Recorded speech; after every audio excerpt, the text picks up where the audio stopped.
All right, hello everyone. Thank you for joining today. Let me just flip the screen real quick. All right, folks. So this is San Antonio Marketing. This is Yusuf again. This is actually a live workshop, which means I won't be able to engage with you guys. I would appreciate if you can just kind of be patient, watch the presentation from our guest speaker, Rod Greensage, right? Okay. And it might last, what, for how long? For an hour, maybe? Maybe a little longer. A little longer? Do your best to make it short. Okay. How you doing? Okay, cool. So I'm going to flip the screen. And so it's just a local workshop presentation. I'm probably going to log into Rod's phone and answer your question from there. Okay, so here we go. 1 second. So there you go. That's Rod. Look at him. He looks like a gangster. All right, let's go. I'm going to flip this. Look on the top right there. Here are the presentation. There you go. I'm going to make sure that everyone can see the PowerPoint presentation. So there you go, brother. Go ahead. The floor is yours. First of all, I want to say thank you to Yusuf for allowing me to be a part of your meetup tonight. I know that your time is valuable on a Friday night to be here. That's impressive to me. So I want to make sure that I use that time valuably. And let me, by a show of hands, how many actually have an active business that they have right now? Okay, and some are pursuing a business of some sort. Of those businesses, how many are actual service businesses versus products businesses? What type of service do you do? Writing, okay. What about you, sir? IT services. IT services, ma'am? Journalism. Okay, you did, I thought you had, okay. Who else has an actual business? What do you do, sir? IT. IT? Both of you? Okay, all right, that's good. I used to, yes, ma'am? Real estate. Real estate, okay, yes. I came from an IT background. I'll tell you a little bit more about my background in a little bit, but I just wanted to say thank you, first of all, for coming out. And feel free to stop me at any time if you have any questions. I'm more than happy to answer those. We're going to do a little bit of PowerPoint, but also a little bit of show and tell. I'll show you some things that I'm doing to kind of go through that. So without any further ado, let's go ahead and start. First of all, I want to thank, again, Yusuf, also WP Engine, Geekdom, for hosting this great event. If you don't have a place to have a workspace, I see a couple of us here that actually are members of Geekdom. Love it down here. It's a great place to actually collaborate, work with, and meet people. So thank you for coming out. There's also, you can use some hashtags if you want to, maybe talk about this, hashtag Facebook ads. If you are familiar with the hashtag symbol in Twitter, if you want to talk with other people about what's going on in Facebook ads at this current time, you can do that. Also, you can check on Yusuf's Periscope right now. He's actually Periscoping this live. So you can also look back at that later on if you want. So if you're looking for work, WordPress, WP Engine is hiring. So go to wpengine.com/careers. And if you know anything about coding in WordPress, you can certainly take a look at their hiring processes. A little bit about me. My name is Rod Greensage, short for Rodney. I'm the founder of Focus for Marketing. I was an IT person for the city of San Antonio for 13 years. And without getting into a lot of it, there's a lot of politics within the city of San Antonio, a lot of politics. And I decided I wanted out. So I decided to open up my own IT business. And in the IT process, I was looking at social media. And I started realizing how much I liked social media as opposed to what I was doing. And so I don't know how many of you have ever made a drastic career change away from what you normally did, and you're right there on the edge and you're about to step over. Well, I was in my truck thinking, do I really want to do this?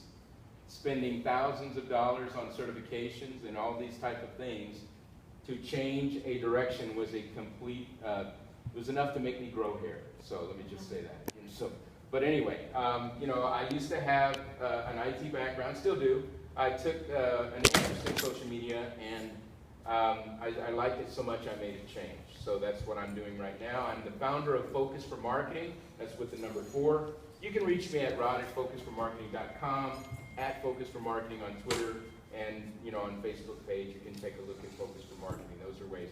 Let's take a look at some statistics about Facebook pages and Facebook statistics in general. There's about 40 million businesses now that have a Facebook page. It's a lot of businesses out there that have Facebook pages.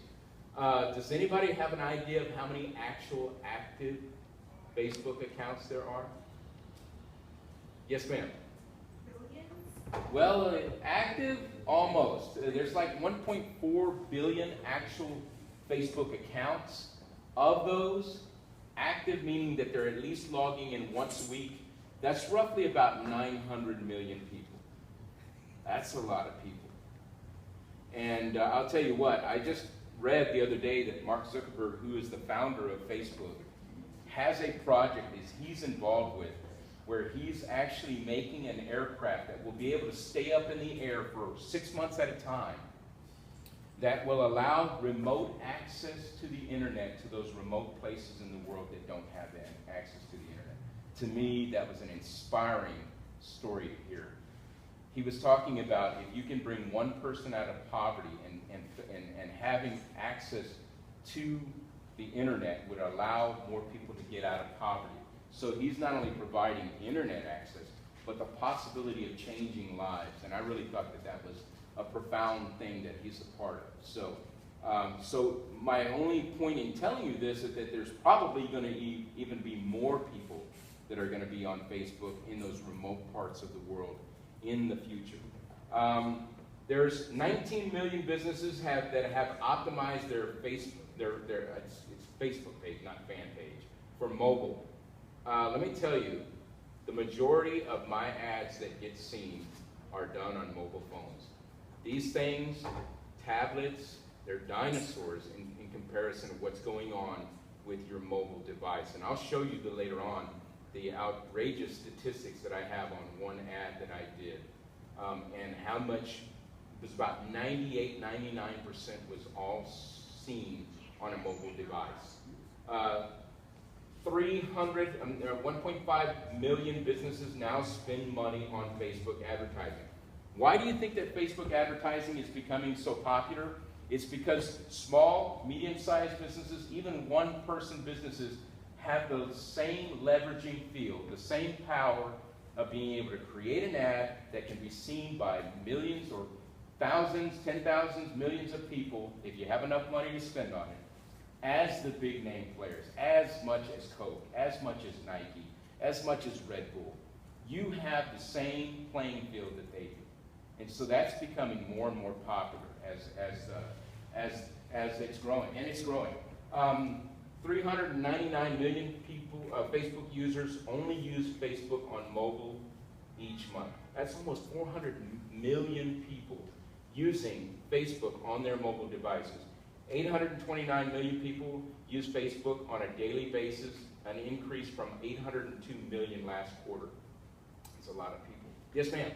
Yesterday was the first time that they reached in 24 hours in the whole world 1 billion connection with Facebook at the same time. Really? I didn't see that. Where did you see that at? I think that was a Google News. 1 billion. 1 billion, 24 hours. Well, let me ask you a question. The whole world. Yeah, okay? I saw that too. Wow. Let me ask you a question. Do you think your audience is in that 1 billion people? I like my numbers. I like your numbers. I don't care what kind of profession you are in. 1 billion covers a lot of people. I think that's a good potential. Even there's people out there, well, you know, they've got these Facebook, ad blockers now. They've got this. Still, I still would like my odds at ads being shown at 850 million. That's still a good number, right? There's a lot of things. And you said you're in real estate. Did you know that there's actually a category for life events, like most likely to buy? That's an actual interest in Facebook ads. I'm going to show you later on how you can really drill down and get into Facebook advertising as far as their interest, but I'm getting ahead of myself. I'm getting excited here, so let me just move on here. All right, some additional things. Technically, yes, you could reach every person on Facebook. If you have enough money, I wouldn't suggest it, but you could. Best targeting, let me just say this. Facebook advertising is the best targeting advertisement today, hands down. What I mean by that is by interest. Granular targeting, meaning that you can really drill down. Let me just give you this example. If you're trying to reach a 43-year-old single male, let me throw in that he has a couple of kids. He's a Star Trek fan who lives in Chandler, Arizona, and he loves to drink Diet Coke. We can target that individual using Facebook advertising. And I'm going to actually ask you to give me some involvement later on and some interest. So you can reach all of your Facebook fans. Your post will work. The way that Facebook does things now to organically reach people, meaning that when you post something on your Facebook page, it is becoming even more and more difficult to reach those people. So now what they're saying is that you're going to have to use some sort of advertising, whether it's a boost or regular posting or videos, things like that. They're making it much more challenging, Facebook is, to reach people just by regular posting. Okay, so they're saying that it's unfortunate, but that's the way it is.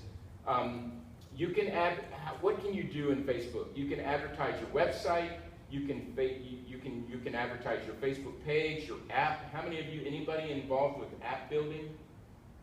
If you have an app or you're developing an app, you can actually advertise that on Facebook. Your content, any content, your event. So whether it's traffic, leads, fans, or engagement you're after, Facebook's got you covered. These ads can be incredibly cheap in comparison to what is out there in the industry. How many have ever bought something because they've listened to something that they've heard on the radio, like an advertisement? Or how many of you have ever seen that, Whataburger commercial? You've seen it 1,000 times. Didn't bother you, but that one time you were hungry, you had your flip-flops on, your hair was a mess, and you didn't care, you went down and you got that burger because you saw it on television, right? There's nothing wrong with that advertising, that's great. But what you're doing there, you're advertising to the masses. You're getting everybody that's not including those that are hungry. With Facebook advertising, you can target specific interests. And I'll show you a little bit more about that. But that actually happened to me one time. I was hungry and I saw it. Yes, sir? Do you do it with Facebook targeting or do you do it with a third-party software? There's a little bit of both. Yes, you could do, because Facebook it's a great question. What he asked is, do you do targeting with just Facebook alone or do you do also with third party? You can do both. Because Facebook advertising has become so popular, there are a lot of companies that have come in and are starting to kind of like take advantage of that and kind of work with Facebook, but also for the consumers and also for marketers. In general, what we're going to be talking about is just within the actual Facebook platform itself. But that's an excellent question. As Yusuf would say, that's an excellent question. He's not listening. But anyway, yes, but that's a great question. It's becoming so popular that there's many, many ways you can use it. These ads are incredibly cheap, dropping in as few as a few pennies sometimes. So we'll talk about that here. Okay, these are the overall objectives, and then I've got some subcategories in these objectives. But it's before the ad starts. What do you do before the ad starts? What do you do during the ad? And what do you do after the ad starts? Okay. In this presentation, we're going to use a fictitious company by the name of Catalyst Shoes. I sat there maybe for about 5 minutes trying to think of a pretty cool name. I didn't think that was a great name, but it's okay. So we're going to use this for our advertising campaign tonight. The before ad objectives. We're going to go over the Facebook terms of service. What's the goal of the campaign? What type of ads, graphic or video, and mapping out your target audience. So, the terms of service. These are the rules. Each ad, before they actually are placed, they have to go through a review process, and that review process is done by Facebook. And so, here are some of the terms. Ads may not include images with text that covers more than 20% of the image area. Why is that important? Because Facebook wants to make sure that your ads look like a regular posting.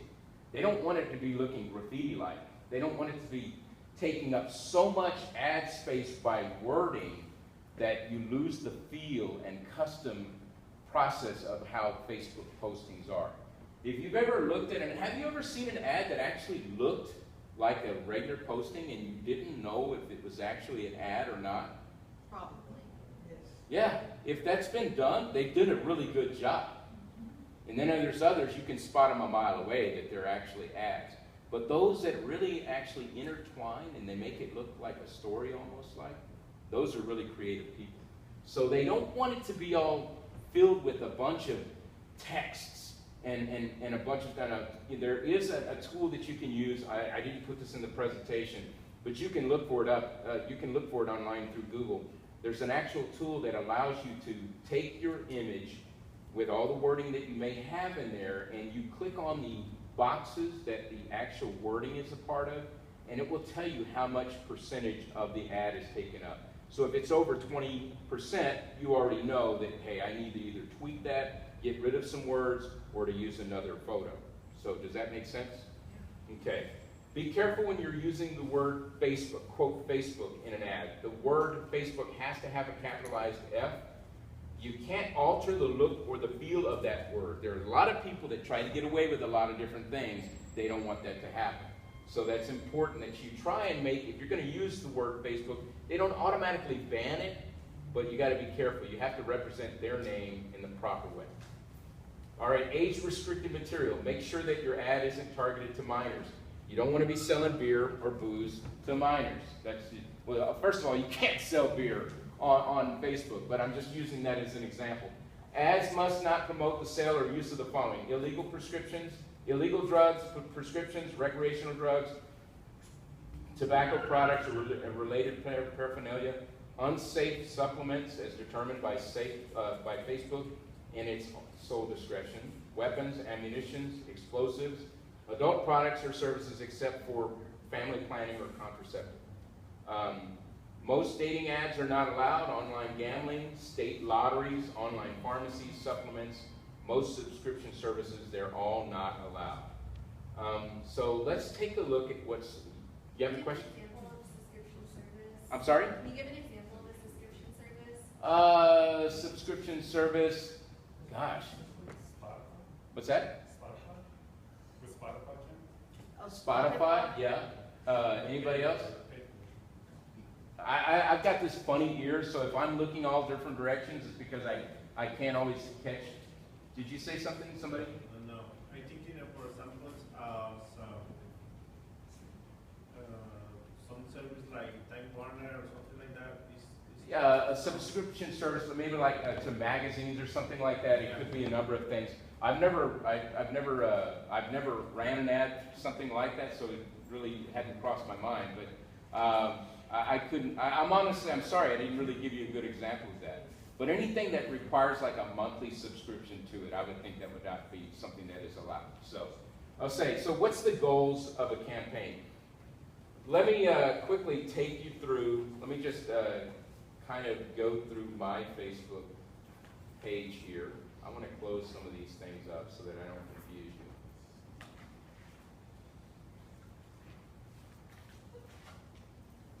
All right, so let's say, for instance, I wanted to create an ad. Let me take you back. This is my actual Facebook page, right? So, if, and I've had this set up. So one of the things I do over here on the side is go to what they call Ads Manager. You would have to set up your Facebook page and all that to really start to work this. But now I want to create an ad. So the first thing I would do is go over here, click this, creating an ad. Now here are the objectives according to Facebook. You've got boost your post, promote your page, and if you wanted to find out more information about that, and I'm going to go over that, but out beside them they have little descriptions for them. Send people to your website. Increase the conversion on your website. What does that mean, conversion? Maybe you have a shopping cart. Yes?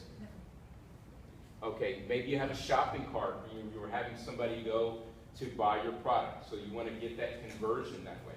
Installing your app. Reaching people near your business, that's a great one. Anybody have a local storefront here? Well, yes? Yeah, I use that. For example, it's a car dealer and it's for get people from there. Right. It's called Facebook Local is one thing that you can do. You can actually target people locally that either work or live inside a geographical area. Would Yes? I be able to do that, like for real estate, like my office being across the street from Fort Sam? Absolutely. If you have, Well, let me take that back. Let me say this. It's usually for those that have a storefront.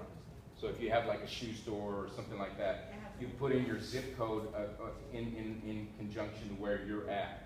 Now, you don't necessarily have to have a storefront to use Facebook Local, but that's the way that they initially intended it to be.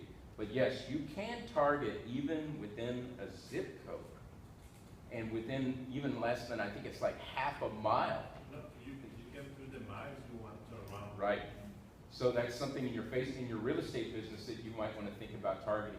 I would suggest that you definitely take a look at Facebook Local advertising as a way that you can take a look. You know, yes, you had a question? Did you have a question? Oh, okay. All right. So this is one way that you can do it. Installs of your apps. Increase engagement in your app. Not only can you track or do conversions or objectives on installations of your app, but the engagement that you're getting on that app. Reach of the people near your business. That's what I was talking about earlier. Raise attendance to your event. That's an important one. How many of you, guys, I'm speaking mainly to guys here, how many of you love to watch mixed martial arts or any boxing or stuff like that? We go to these places like, you know, Buffalo Wild Wings, things like that, and, you know, or let's say it's Spurs game for that matter. I always tell people, are you advertising your event? Are you having an event that you think that is popular or that you want more people to go to? I don't care how many people you know. Let's say you know 1,000 people. You're still limited by that 1,000 people that you know. That is what I call the small net that you cast. Yeah, that's a lot of people. But wouldn't you like to attract 10,000 or 15,000? Now, I'm not saying you're going to do that. I'm just saying you can. But why not use an advert to target with the interest that you have in mind and advertise an event?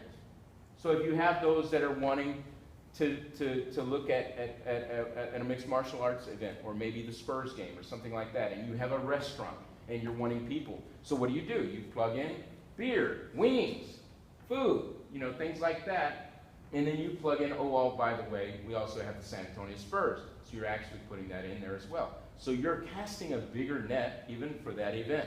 So you can do that with Facebook advertising. Oh, I didn't think that. And a lot of people, wow, I didn't even think about that. That's a good thing to do. You can get people to take a claim of your offer. Maybe you have a sweepstakes or a contest going on. These are great ways that you can get people to engage with you on your offer and get video views. Video views are awesome. So let me go back to the PowerPoint. I won't go through these again. You've already known. You can get people to visit your website, go to the install of your app, get your offer, etc. Excuse me here. Let me put it back up there large. Okay. All right. So let's talk about two things that I think that you should have before you even start to actually use Facebook advertising.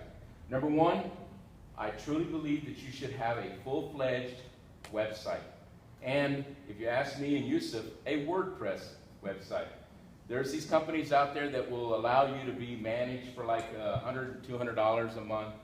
I don't recommend those. I recommend having a full-fledged WordPress website because it's something that you own. You can manage, you can change, you can upload with widgets and plugins and things like that. And the reason why, and also, I don't know if any of you know, you may or may not know what an actual landing page is, but there are subscriptions for landing page where people will buy those services and they will make that the page that when people click on the ad that they go to the landing page rather than an actual website. I don't encourage that. Can it be done? Absolutely. Why do I not encourage that? Because you want people to know who you are.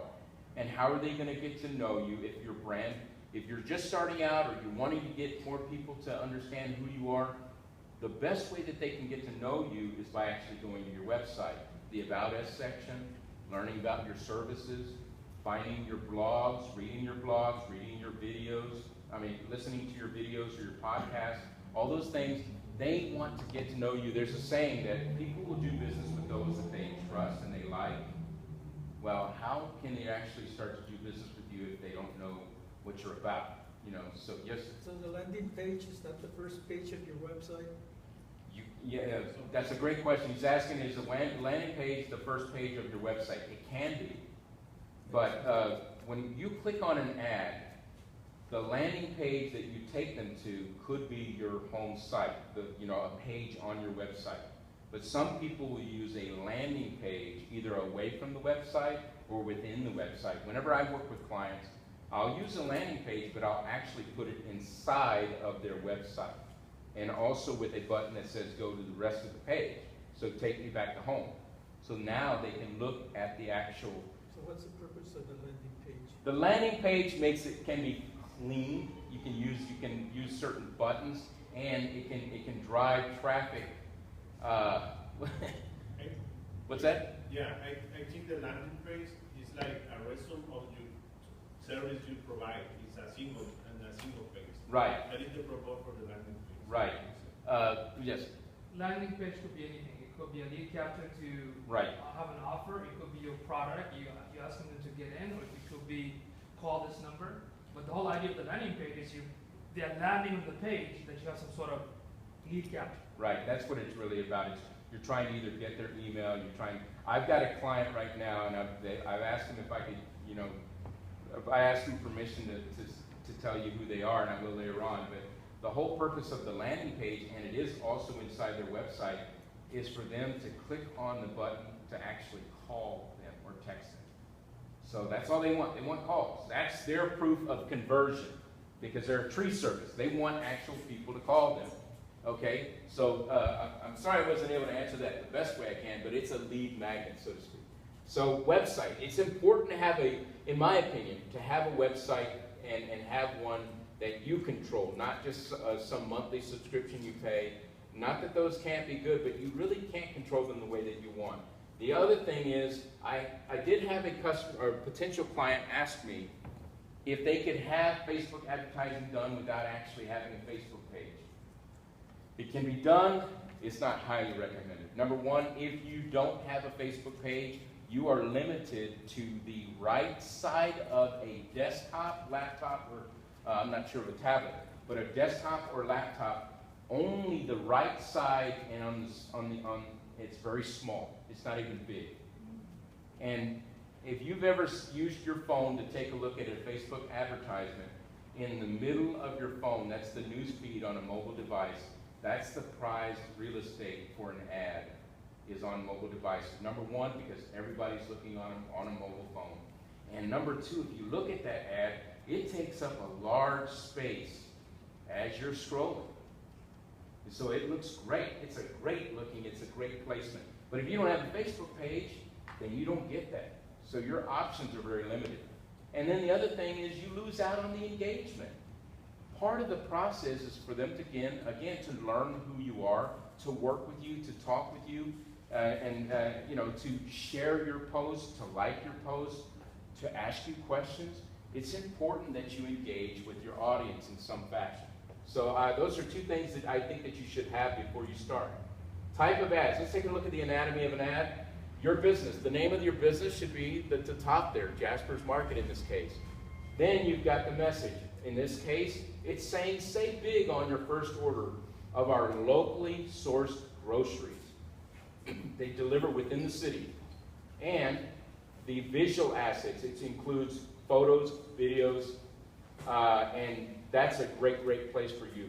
Let me tell you, text is good, but you gotta have, in my opinion, you should have pics and video in there. Video is really coming a long way.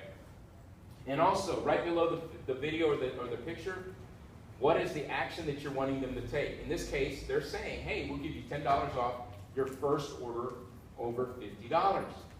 And then there's a nice little get offer button off to the side. So those are, and there's including likes, get offer, join app, event. We'll get to that later on. Here are the ad types. I don't know, is that coming up? Can you see that very well? But each one of them, let me see, does this have a laser pointer on it? There we go. Okay, you see that right there? That's the like button. This one right here is a get offer. That's buy, and that's install now. The likes will show up on people's profiles, so as they like it.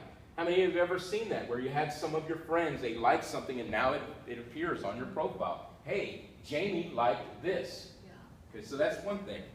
So you can have people do that. Offers. a special discount or promotion that you're giving, you can even have a barcode that can even track your sales if you're selling something within that get offer. Buy. Buy would be something like if you have a product that you're wanting to sell and you want to take them right to the actual shopping cart right then and there, that's what you can do. Yes, sir. So if you click the like button, an ad appears on that friend's page, you're charged for it even though there may not be anything near what you were targeting? Well, what happens is the individual that actually ran the ad, they are charged that if it's an ad and they're clicking a like, because a like is still considered a click. So that's the number one question. The number two thing is it can appear on their page and also their friends' pages that you like this particular product or service. Does that make sense? Yeah, so the friend would have to click on it to charge you, or you can charge. I'm not sure if I'm following you. Let me ask you. Yeah, I'm not following myself. Okay, mainly, okay, let's say, let's say Red Bull, okay? Say Red Bull runs an ad, okay? And you actually like Red Bull. So you see that and then you like on it, okay? If that's an ad, even if it's not an ad, it could be like you're liking their page. Now, if it's a like to the page, you'd just be added. Now, let me explain something. When you like a page, you're going to start to get everything that they post. Every time that they post, you're going to see that. That doesn't automatically mean that you're going to get that, but it means you may not see that, but it will appear on your news feed somewhere. Yes, ma'am? I think what he's asking is if he liked the advertisement and then it showed up on my Facebook and I clicked like, are we both going to get charged? If it's an advertisement, yes. So you, as the person who owns that ad, will get charged for 2 clicks. Yeah, that's. I think that's my computer going off. There might be somebody messaging me, but basically that is correct. If you liked it and then it shows up on my Facebook page, yes, or my Facebook profile, and I like it too, yeah, because it's an advertisement. So you're both going to be charged. But see, that's a better way to share that with you is to say that if you shared it. You know, if you shared this to somebody else, hey, take a look at this. You're sharing it, you're also charged, but also that person, if they like on that or they share it with somebody, they're also. So yes, both can be charged in those instances. Both. You're saying there are 2 sellers? It's the seller, the person who took out the ad. Who gets The actual charged. advertising agency or the actual company that made the ad, Right. whenever they create an ad, let's say for Red Bull, It okay? sounded like multiple people were getting charged in that conversation. And No, you didn't. Let me see if I can simplify this. you're the one It who's goes placing to his the like. ad. Anytime, Like, you get charged. She shares it, you get I charged. can charge. Okay. Yeah. no. If you, okay, if you like something and then it appears on my profile, and I could see it, I may not do anything to it, so I'm not going to get, I don't click on it, so I don't like it. But you did, so you're going to get a charge for that. Okay, but since I didn't do it, then I wouldn't be. But if I did like it, then I would be, that would be considered a second click. He's the seller. No. Okay. He's just a consumer. This is Red Bull that's advertising it, an advertisement. Red Bull. And he likes it, and then it appears on his profile, but it also appears on somebody else's, one of his friends. Right. So his friend says, hey, I see that you liked it, and then maybe they look at the advertisement and they like it as well. Then that's considered another click. So Does that make Red Bull sense? is getting charged twice? I'm sorry? So Red Bull would be, yes, Red Bull would be charged. Thank Right. you. Okay. Not the customer. Wow, that's about to grow hair there, so. I see her coming up. Let me make it. I apologize, I did not mean to make that sound so complicated. No, please, guys, ask. You need to ask questions. If you don't Right, understand. absolutely, and keep them coming. We'll work it out. So mobile apps. If you know somebody that's developing an app or wants to develop an app, this would be a great way to market it because it could be out there real quick. Ad types. You see right here, you see the little arrow that's on that? Yeah. That shows you that that's a video, okay? So that's a video app. And the call to action on that is a basic like the page, okay? So that's a video, and I'm going to talk to you a little bit about the video. They're just wanting a like on that. This is an actual product here. it's an app, actually. You make your own loyalty app, get it for free, learn more. So that's another, and you can also like the page. Also down here, you can see the shares, you can see the comments, you can see the likes. Those are all areas, that's what they call social proof. The more people that do it, the more, wow, 1,000 people like that, So that like actually goes to the business page as a like on the business page. Yes, chances are yes, depending on the actual objective of what they're trying to accomplish, Okay. yes. Okay, also, here's another one, Square. Anybody ever heard of Square? Yeah. There's another one there, go places, sell things. There's more comments down here, likes. Now in this case, what it is probably liking this particular ad. But on the mobile devices, look at that real estate that you have, folks. Your advertisings are showing up there. Let me ask you this, how many guys and ladies out here love classic cars? Anybody love classic cars? If you were scrolling through on your phone and you saw a nice classic car, would that might stop you a little bit? Absolutely. Absolutely it would. If you're looking for a home and you saw a home right there, do you think it might stop you? Chances are. If you love children and you're having a baby and you saw a baby with clothing, you think that might stop you? Absolutely. Cats. This is a great cats. Another thing, we're always about cats and our dogs on YouTube all the time. So yes, absolutely. But look at all the real estate that you have there, folks. That's taking up probably about 60% of the screen. That's a significant number. Okay. Also, placement of ad. I'm gonna scroll through this real quickly. You see the real estate that you have on the mobile. On the right-hand side, this is what is limited if you don't have an actual Facebook page. Yes, sir. So can you modify the timing of the delivery of the ad? Absolutely, you can. Yes, that's an excellent question. Yusuf, that's an excellent question. Yes, you can actually alter if you only want them to be shown during certain times. Yes, you can do that. And I'll go through it later on about the budget. But look at that. You have the right side. If you didn't have a Facebook page and you wanted to put ads, you're limited to that, but on a desktop. No mobile device will see that. So you're limiting yourself if you do that. And I told the client that, or potential client. Newsfeed mobile, go through that. We've already seen that. The size of an ad, I'm not really going to go on that. I may have another class where I actually really go through and create an ad that way. I want to skip through this real quickly, but here we have sponsored. These are ads that are shown to people who are connected with a business. They can be displayed there. The middle one is a suggested post. It's shown to people who aren't connected to a business. They are just labeled as suggested posts. And the other one, Jessica Watson liked this page. That's ads that's shown to people who aren't connected to the business, but who have friends that are actually connected to that site. All right.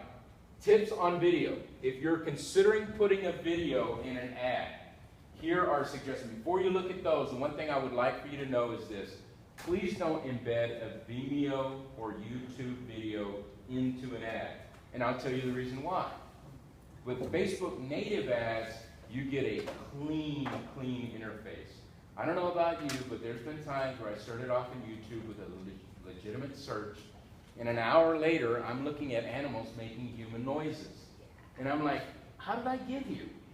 I was an hour in, I was looking for something, and then, oh, this got my attention, and oh, that got my attention, and before you know it, YouTube is suggesting this, and it's suggesting that, and you're off of the focus. So if you put a YouTube video in an ad, after the video is played, now you're going to get all these suggestions. What does that do? That takes you away from the target of your audience. Because no longer are they looking at your product or service, they're looking at dogs making human voices. They're not looking at your ad. So it's important not to use an embedded YouTube or Vimeo. Now Vimeo is okay, but it's still not as clean as having a Facebook native ad. So here's some suggestions. Make your video as captivating as possible right away from the very beginning. Believe it or not, people can lose attention in less than 2 to 3 seconds. So if it's not captivating, it's boring, they may just, how many of you have kids? Any children? You know how fast their attention can be distracted away. So humans are the same way, adults are the same way. Make sure that your video is so interesting that even if there's no sound, they are compelled to watch it. Maybe there's a problem. Maybe it's too loud, they can't hear it. But if it's interesting, oh wow, hey, I'm going to go back and I'll look at that later on, or I'll click on it. Start with your best still frame possible. I don't know exactly what that means. Maybe he can give me more tips on this.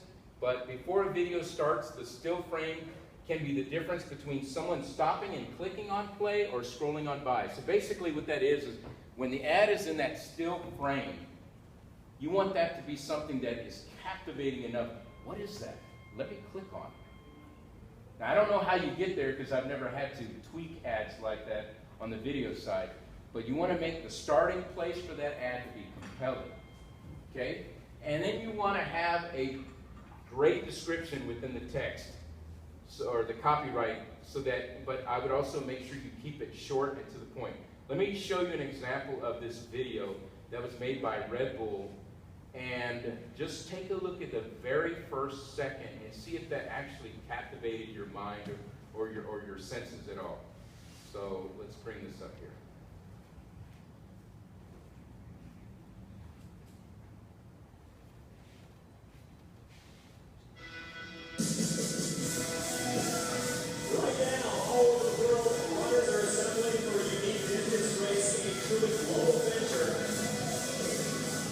Around the world, at the same time, we were running.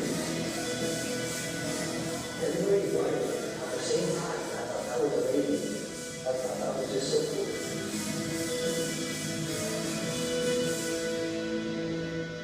Any thoughts about that video? What did that do for you? Anything? What's that? I'm alive. Anything else? Got you going? You wanted to get out there and race? Wanted to be a part of it? That whole video is about Red Bull having an event where people were running around the world all at the same time. Whether they were in England or Italy or the United States, they were all running at the same time. And so they were trying to engage. And the very opening scene, if you take a look at it again, I'm going to start it again. It looks like they're in maybe Rio de Janeiro. It looks like a beach there. Saw that? Let me back up. See that? That is Rio de Janeiro, isn't it? I thought so, but I wasn't totally sure. But that would captivate a lot of people, I would think. So, I'm sorry? So I hope that was a good example of what a video can do. You have to have something that's going to be captivating, something that gets their attention. Because if you don't, they're going to click on by and they're going to look at something else. Because why? Because Facebook is not a place where people go to buy things. It's where they go to watch Aunt Sally, who is having her family reunion, or their sister who just had a baby, or now they've got a new job. So it's all about social. So you're taking away their social time to try and get them to buy something or to look at something else. So you've got to make it captivative enough. I'll get to your question. Captivative enough so that they'll say, is it worth my time going away from Aunt Sally's party to taking a look at what you're trying to sell me or what you're trying to get me to look at? Yes, sir? What's the maximum suggested consumption rate for a video on Facebook? Oh, gosh. There's actual statistics that actually talk about the the amount of watch time that is involved with a video. I don't know the actual numbers involved, but they have numbers like if you watch the entire video, if you watch 30 seconds of the video, whether you watch 10 seconds of the video. I couldn't give you that statistic. You can take a look at that online. There are some people that say that Facebook skews their numbers in terms of how they do their reporting. I happen to agree with them. I don't think that Facebook is always being fair. I'll get to your question. I don't think that Facebook is always being fair with the way that they're tracking their reports. Because if you use apples to apples against other people, well, like say YouTube, for instance, it's not the same thing. But they will tout their numbers to be similar. So even though I'm biased to Facebook, I do think that they're sometimes not doing an actual apples to apples comparison, if that makes sense. But I don't know the actual numbers. I would say maybe Google that. They would probably give you a better answer than I could. Because, Right. skip the ad, right? Right. But the assumption is we have about 5 to 10 seconds. Yes, I mean, definitely. That's why I said, you know, you want to captivate them in the first 2 to 3 seconds. Because if it's junk, they're not going to watch it. They need to be captivated. Yes, sir. Good question, by the way. Yeah, normally I post videos on Facebook, and I just start with like 3 minutes and then 2 minutes, and right now the more time for a video is like a minute. Yeah. And after 800 views I get only the people like 80 only look the first 20 seconds of the video. Yes, yes. And there's statistics that they can track in there. Yeah. So there are ways that you can gauge that to find out how long they're actually looking at that ad. I hope that was kind of interesting to you. I love that video, even though I should run more, but that's beside the point. Laser targeted capabilities. Now this is where the fun part begins, or for me anyway. I love this part. But this is just a screenshot of it, but we're going to get into it. I just took this off the internet, so this was an actual location being in Vietnam. They were targeting, there was a blanket of 18 to 65-year-olds, both men and women. There were really no other targeting interests or options here. And the potential reach for just this alone was 22 million people. That's the amount of people that could be targeted, okay? That doesn't mean that's how many you will target. That's who could be targeted. Now this device right here is like it's an audience gauger as far as how specific or how broad you are. Obviously, because they don't have a lot of interest inputted in here, that's very broad, okay? So that's the potential reach. I would suggest when you're taking a look at your target audience that you get as specific as you can. Whenever I work with a client, I always sit down with them and I ask them, we need to go over your ideal buyer persona. What type of individual it is, or people, or types of people that would be the most interested in your product, service, or what you're trying to do on Facebook. And I specifically get very in detail with them because if we're going to target them, we have to know that. And there's no reason to get involved in an ad campaign if we don't know who your ideal target market is. That's important to have that in the very beginning. All right, let's go through some terms. Location. This is the most often. This is most often the main focus of any ad campaign. You can focus based on countries, cities, and even neighborhoods where you want to do business. Demographics such as age, gender, education. The neatest part is the interest here. This is what makes Facebook advertising so effective. You can reach people based on their interests, their hobbies, the pages that they like on Facebook. Facebook will form an algorithm based on the likes, the shares, the comments, the pages that you go to, everything that you do. Now, that's kind of scary in some ways, but in some ways, it's a very, very good targeting way. Because when people like something, they share something, whenever they comment on it, it's not fake, it's who they are. They're sharing what they like, they're sharing what they are about, they're liking these pages, they're going to certain websites based off of where they're leaving from Facebook, they're commenting on things. Facebook takes all that in this huge database that they have, and they're able to target people based on that. That's what makes it so effective. Okay, so behaviors, targeting people based on their purchase habits, maybe the device that they have. Some people like Apple, some people like Android. So they can target on those types of behaviors.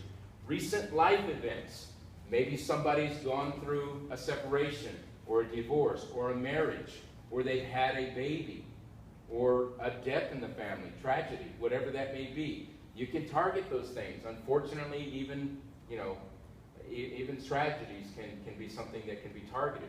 Connections, reach people connected to your page, your event, your app, as well as their friends.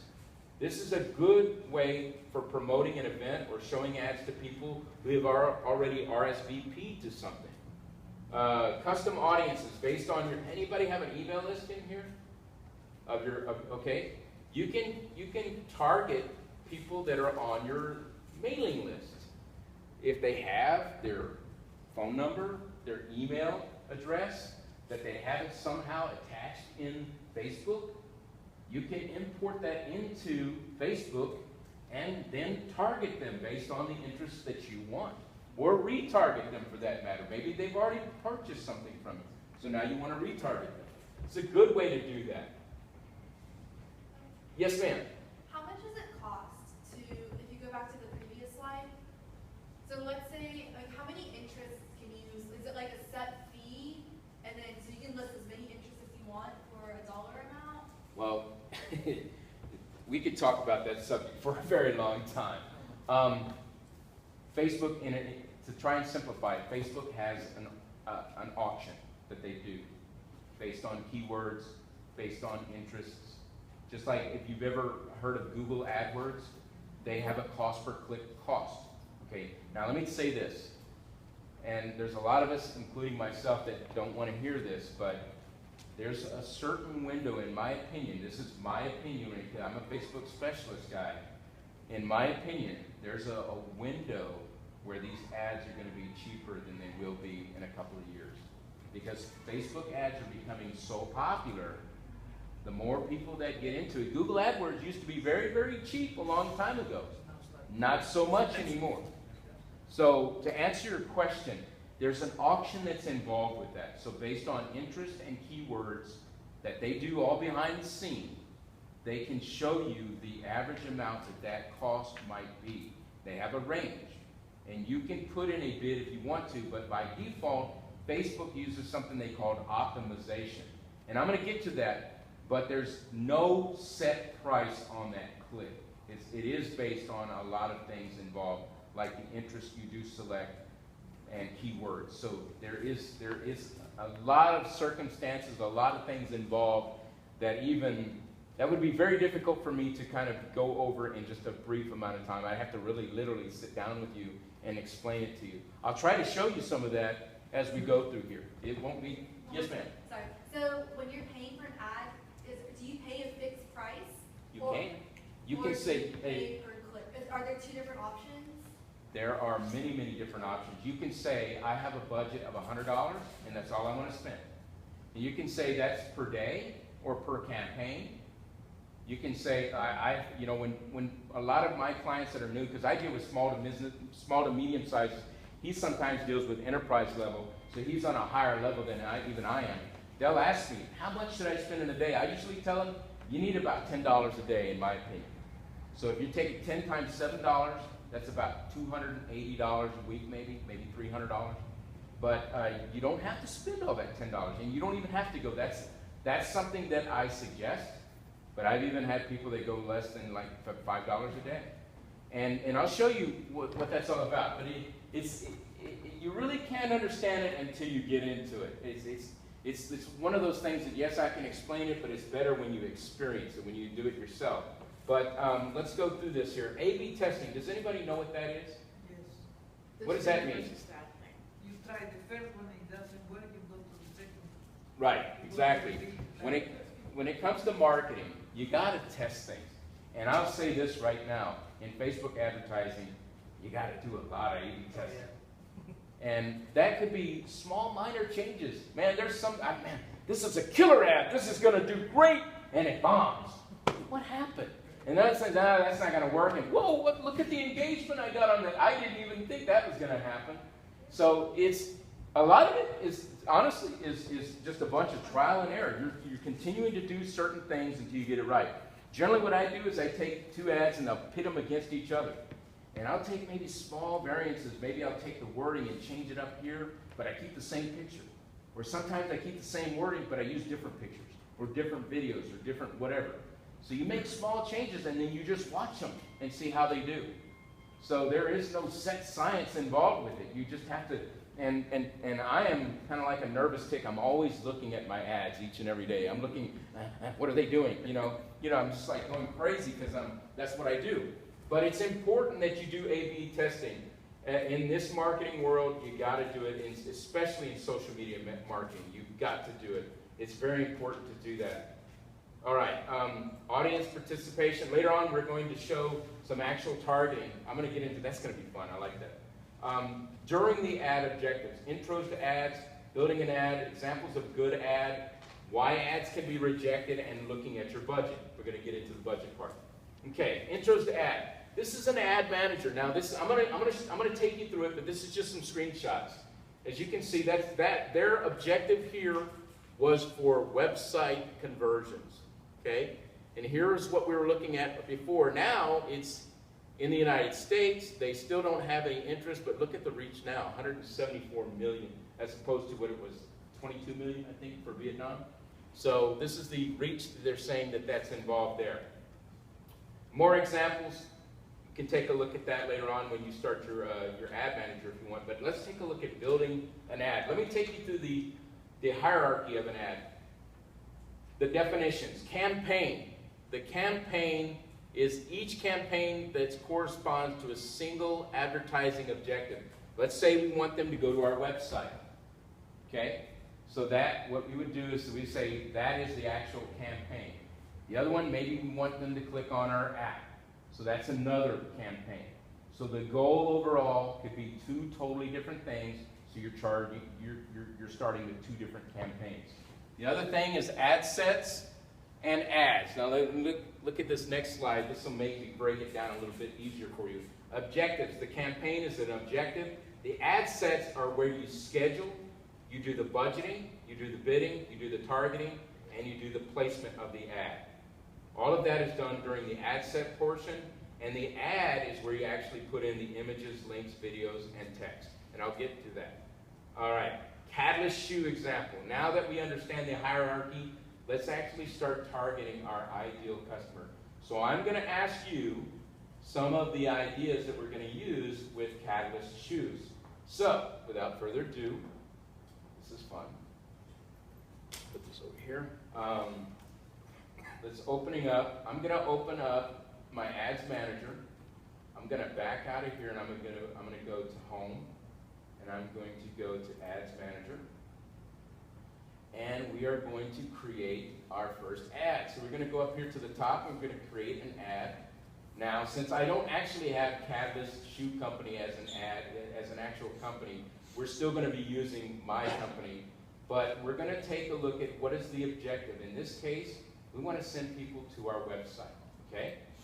So, and I'm going to put in my company name, which is, and what you would do here is you put in, it has to be a real site. You can't put some vanity, weird, URL. Why would you do that anyway? But some people might be considered wanting to do that. But when you click on that, it's going to check to see if it's an actual website. I already have what is called a conversion pixel in here. I don't want to get into that right now, but I do have that site, so I'm going to say click next or continue. So here's where it gets interesting. So now we have a Catalyst Shoe Company. Do we want to target men? Do we want to target women? Do we want to target both? Children? What's that? Women. You want both? Okay, I'm just going to say, we'll go with both. We'll say that the English language is the majority. What type of, I'm not going to really go, well, we could go in here. Here's more demographics, relationships. Let's take a step back and get away from Catalyst shoes for a second and say that you were wanting to target somebody. I used this example last time. Let's say you have a wedding type of business. Maybe you do wedding photography, maybe you do gowns, whatever that might be. It would be very foolish for you to try and target, maybe just single people, but although you could do that, the best people you might want to be targeting is what? Engaged type of people. So you can put in the relationship status those that are engaged. There you go, right there. Take it away from there. So you saw that the relationship status was, excuse me, where is it at? Sorry about this, folks. Single, in a relationship, married, engaged, unspecified. Married, looking for an affair. That's another site that we won't get into here. Gets the most traffic too, isn't it? Yeah. So that's one. So that's that you could get in that education if you're looking for people at a specific education level, whatever that target or that product or service is about. Work, what type of job titles they have, what industry are they in. Financial. Maybe you're selling homes and you're on a high dollar market, you know, or higher end type of users that you're looking to sell $1 million homes to. So you can target them in a specific income or net worth area. What type of, I have a tree service that I do service for, ads for. Obviously, they're going to be looking for homeowners. So I'm targeting homeowners. And they only want people that are north of San Antonio, in the Fair Oaks Ranch area, Bernie, Elotes area, things like that. I asked them why. They said because they know their trees and they're willing to pay for it. Yes, sir, you got it. Yes, sir. I have a question. The financial tab? I'm sorry? In the financial, yeah. Uh-huh. Is there any way you provide your put the financial income? Or Yes. how Facebook know that? Yeah. How does Facebook know like how much money you make? Yeah. That's a very good question because I've never been asked that question about from Are you guys Facebook. asking about the algorithm? The algorithm? Yeah, they're not gonna tell you. So what they said, Probably the things you like, probably. It was I think a lot of it has to do with. like running board, they say, oh, this have a good income. And no, then- no, Well, I would think no, that no, let's not assume. This is how it happens. So what basically Facebook said, the way they calculate, first of all, they have the database, and the database is us, right? Okay. So the way they look at this information, they look at your profile to see where do you work, Yep, your job title. your job title and everything. They look at what pages you follow. Yes. They look at what website you click. Your They education. look at what group you're part of. They look at all that. Yeah. Your education, Okay. like, so they're looking, if you're a doctor, they assume that you're making a certain amount of money. I You get know, it. so, I mean, to me, it's awesome. Yeah. Send you more stuff. So they have just algorithms that are doing that? yes. Yeah, like I said before, every time you input information about yourself, let's say you're a doctor, you went to Notre Dame University, or you went here, they're making assumptions. And let me say this to you, everybody. When you're using advertising, it is still a gamble. You are spending money. There is no guarantee that you're going to get a result. I always tell that to my clients. Results are atypical. So you're still taking a chance that will or will not work. Daryl, gosh, can't remember. Freeman? What's Freeman. it? Who? Daryl Freeman? PVC? Yeah, Dale Friedman said this the other day, and it made a lot of sense to me. He says, we are the stockbrokers when it comes to online marketing. Yeah. And I said, oh, that makes a lot of sense because we're gambling with other people's money. Basically, that's what we're doing. We're trying to get you the best result. Buy, sell, that type of thing. But it made a lot of sense to me. But it's based on the interest, the likes, the shares, the comments you make, the sites that you view after you leave Facebook because maybe you clicked on a site that took you somewhere else. So they're making all of these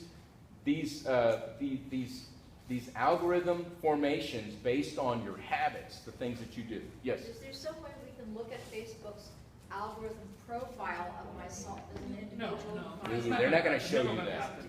Never gonna happen. I mean, come No. on. Never gonna happen Never because Google has the. I mean, that's not gonna happen. I mean, you're gonna expose to the world. That's But here's proprietary. another thing. That's proprietary. That's something that belongs to them. So what happened right now, as you all know, that the organic post doesn't reach a lot of people. So that means if you do ads, you can have more reach, right? So what Facebook is doing, if you have an organic post that says buy now, download now, they're gonna lower that post. Yes. Does that make sense? If you have an organic post that says buy this book or learn more, they're gonna actually lower the visibility for that post. Right. But if you have it in the ad, they'll push it up. So if you want to get more visibility organically, don't use buy now. Use something different that can reach that audience. Because let's face it, they want you to buy. They want you to use that in an ad. Yes, sir. So the question on that is what words or terms do you use to avoid? Well, just don't use the regular buy. Don't use the buy, download, get now, get offer. The same call to action you see in the ad. Don't use it organically. Right, There- that's there- it. There are some tactics you can use. I used it one time in an ad. I just wanted to run an ad to see how much engagement I could get. And all I did was put a nice picture of this, and I'll show it to you later on, this nice picture of a couple holding hands with a heart in the middle of it.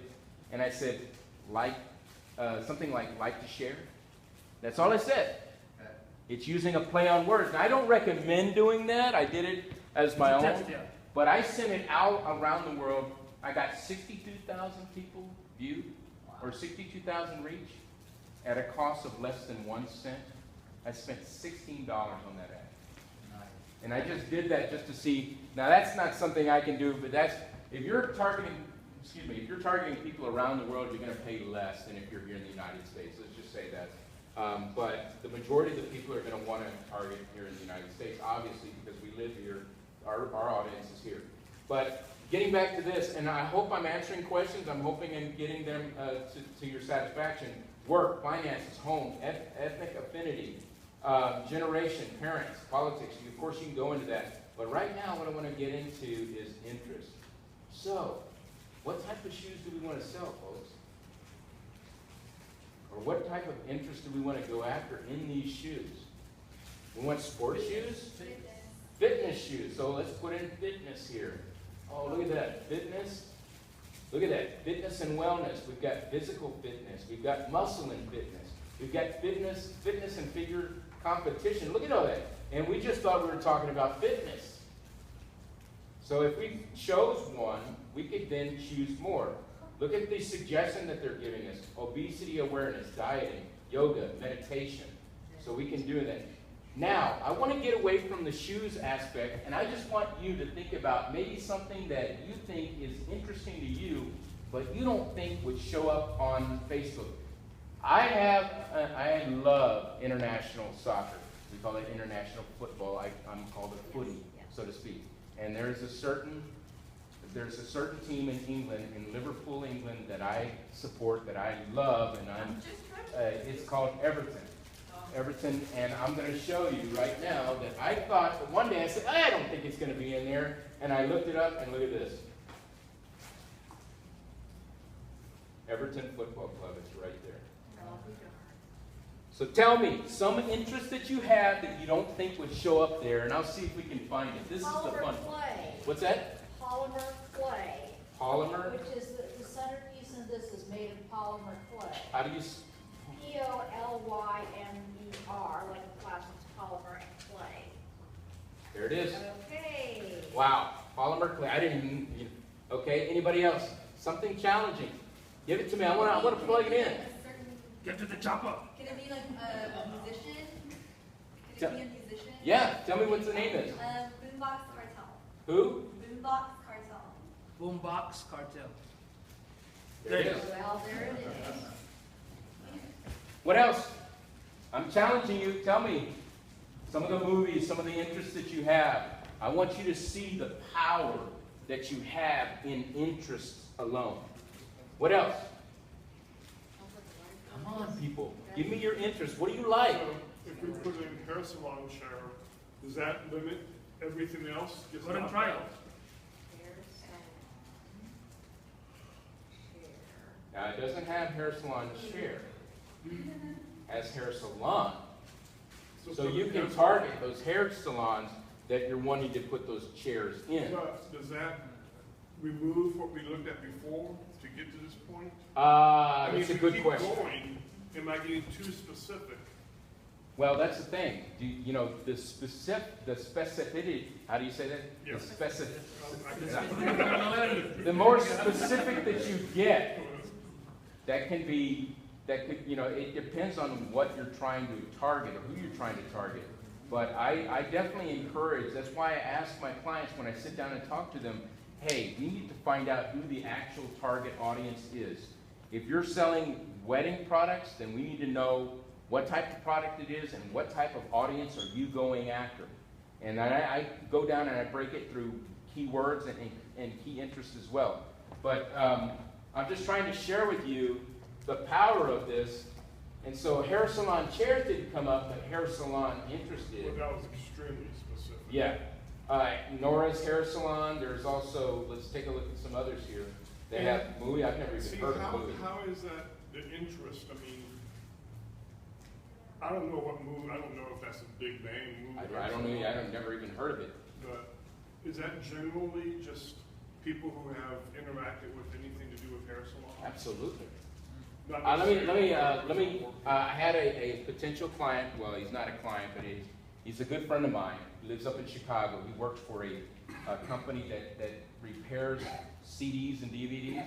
And although that's antiquated and out of date, there's still a market for it because there are many libraries that still have DVDs, and there's still gaming companies that use those DVD ROMs.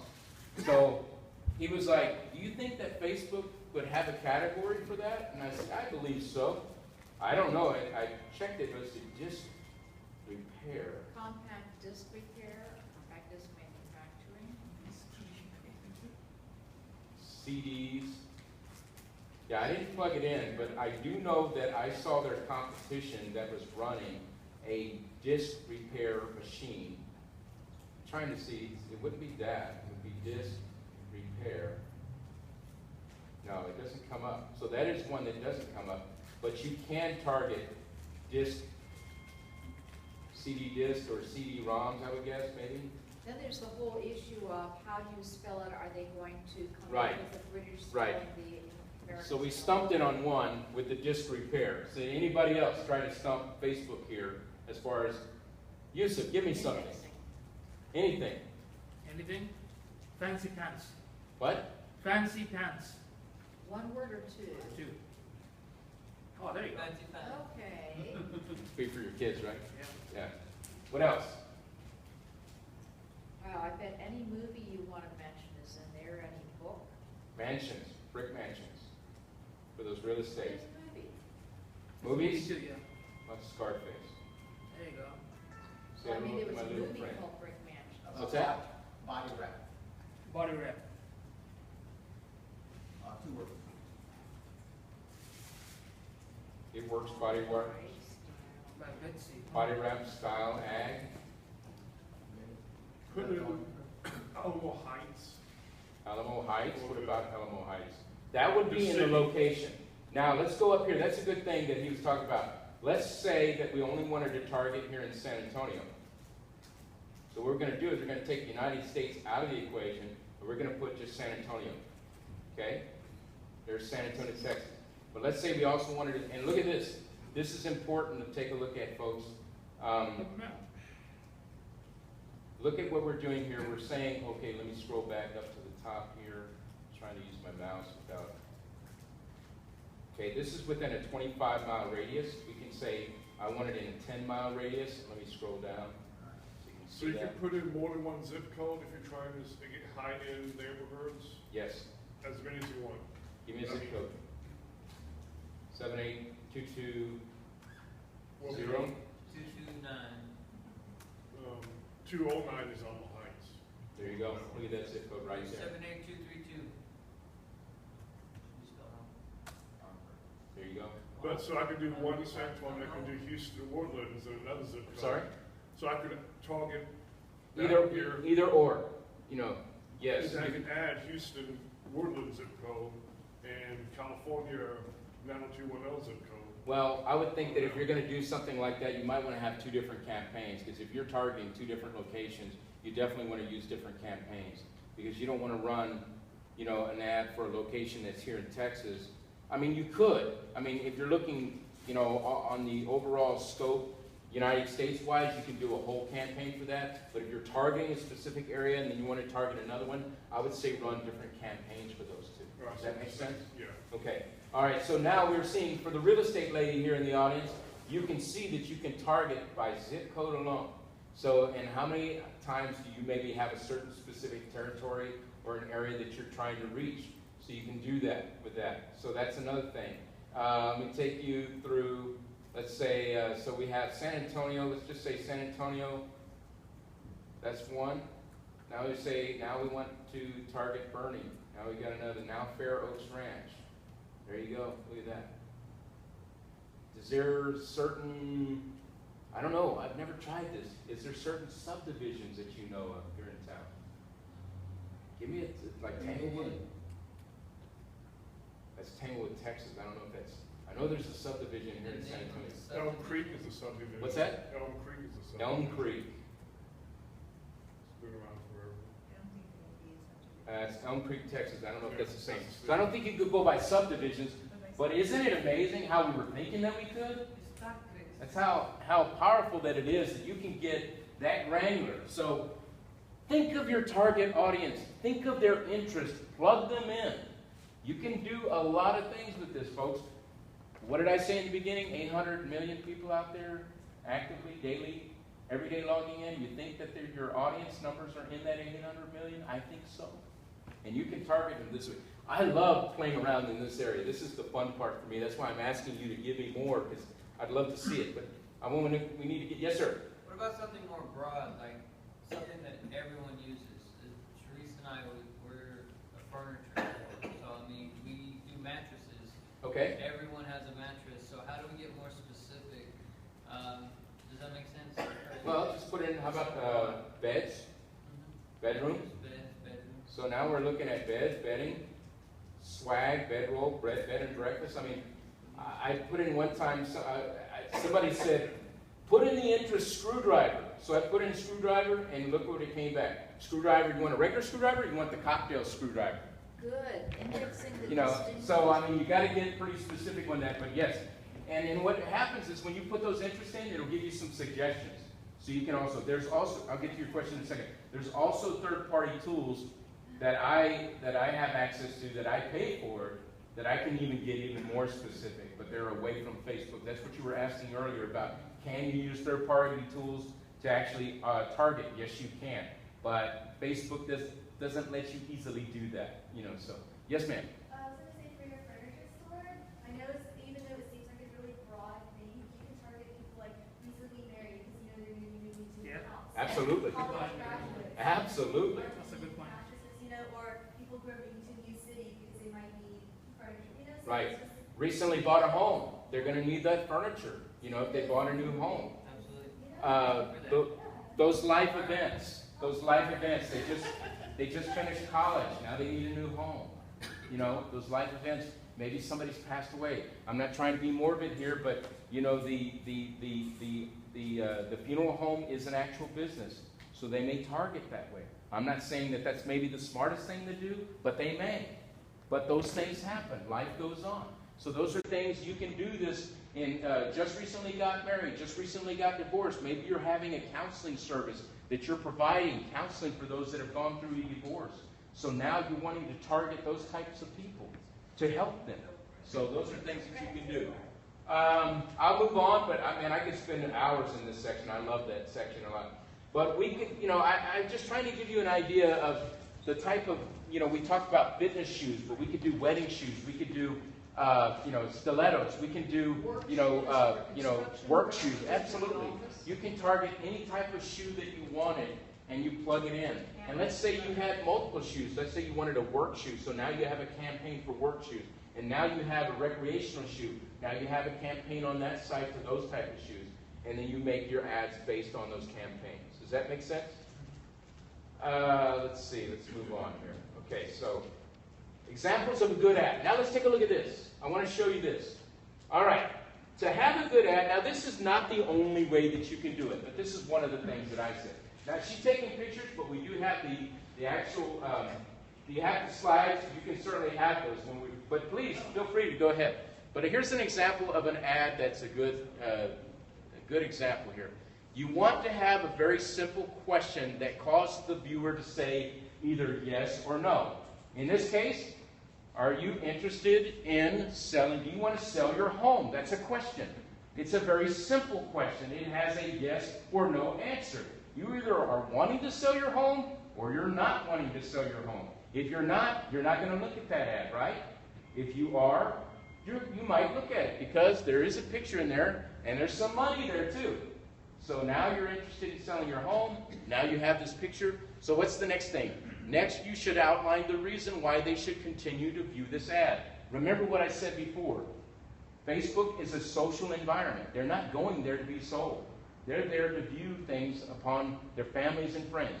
So why should they take time away from that viewing to look at your ad? You've got to make it a clear purpose reason for why they should look at your ad.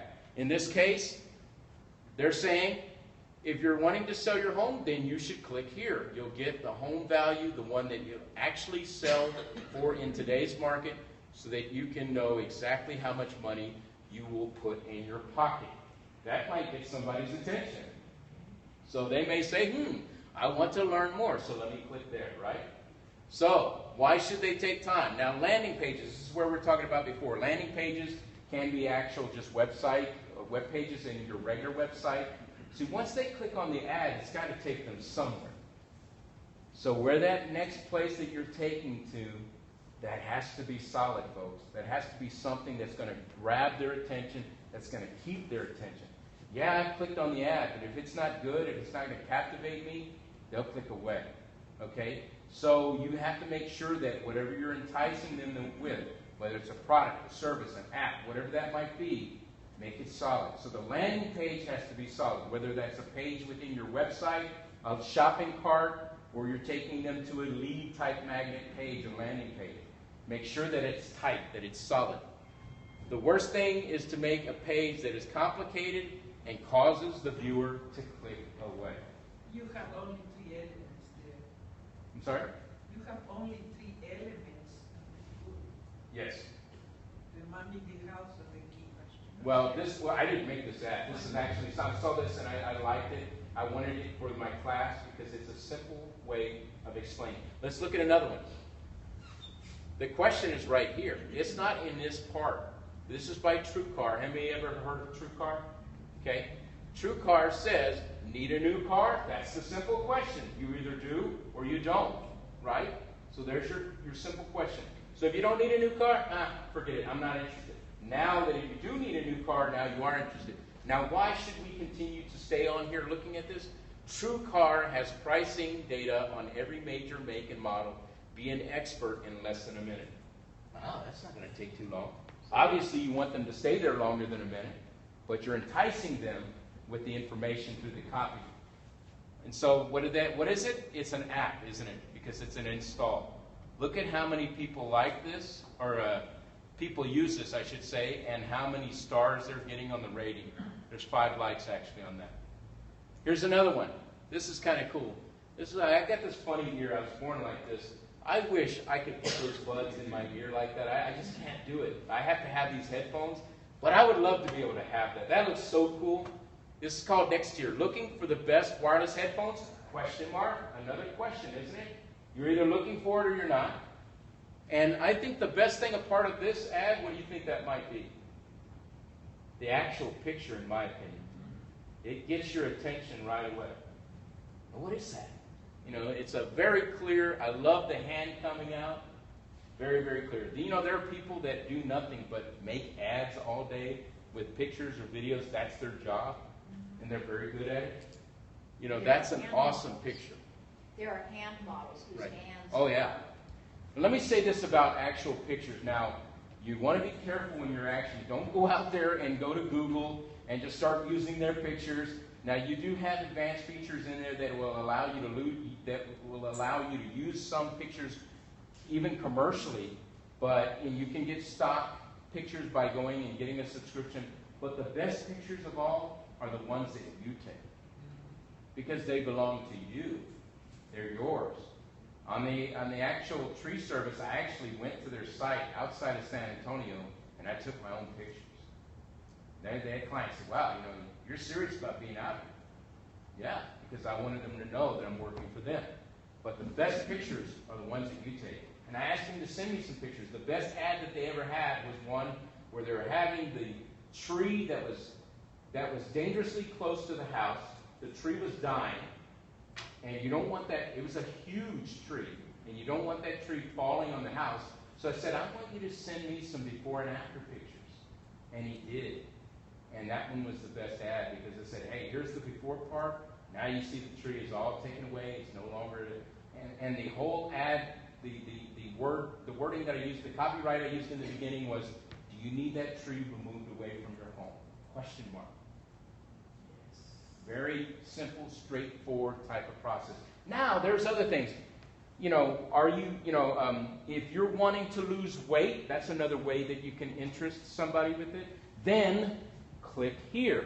That's another way that you can get somebody. If you're interested in vehicles, then click here. That's another thing that you can do. There's a lot of different strategies, but this one is a good way that you can do it. So what we have here is we have the earphones, the earbuds.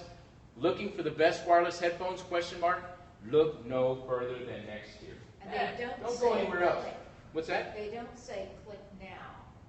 They don't No, say they click don't. anywhere. But if you click on it, it's going to take you to their site. Yeah. You want it. Right.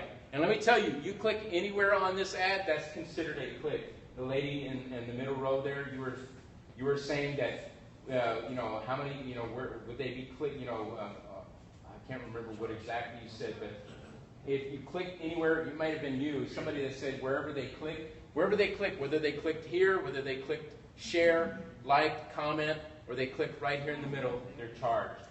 That's a It club. doesn't matter which one, like the one before, you had one that said, the ad before had download the app or like.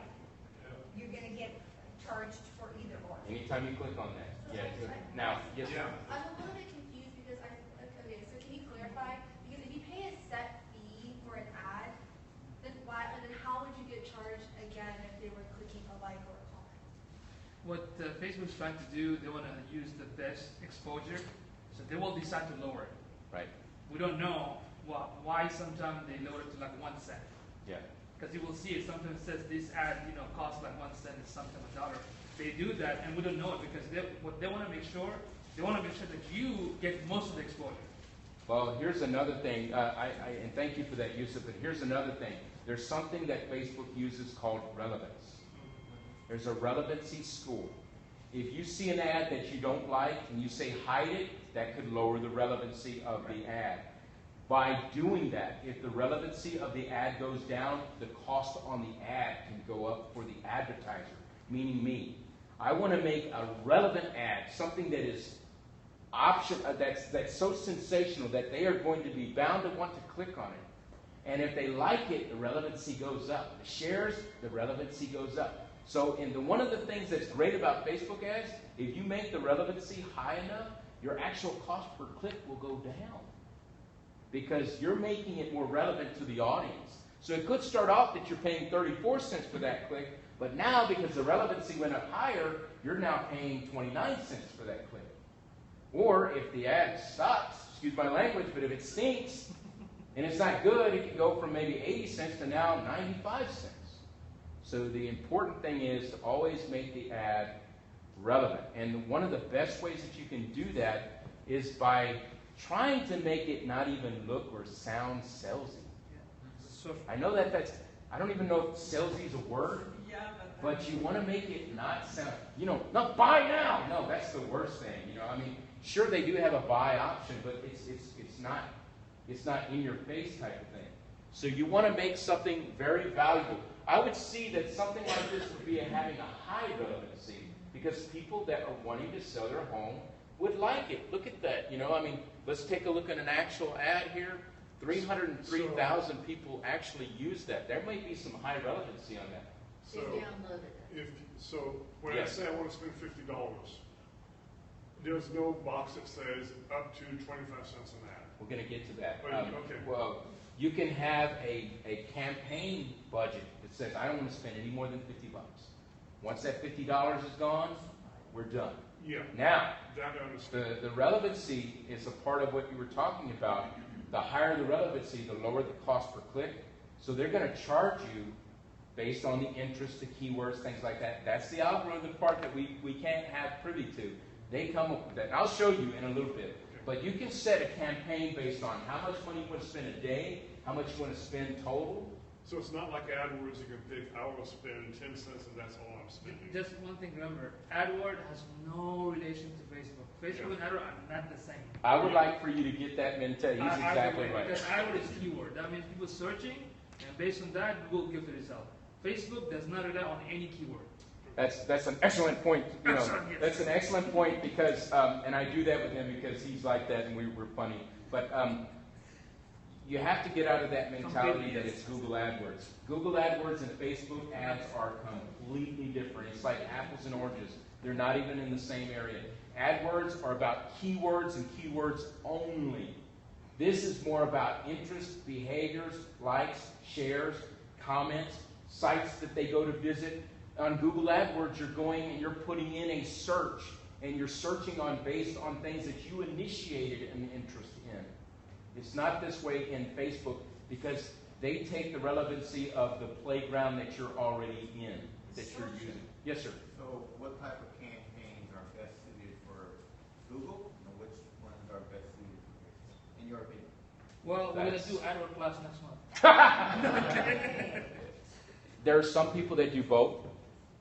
And it all, it's like some people say tomato, some people say tomato. It all comes down to what your preference may be. Yeah, and we have clients because remember, you as a business owner, you don't want to focus everything in one place. So we try everything. We do digital, PPC, Facebook, organic, SEO, mail, direct mail, everything, because your objective is to get as many customers as you need. But for a small business owner, especially for most of you that are on a tight budget, even though I'm Google certified, I will advise you to start with Facebook.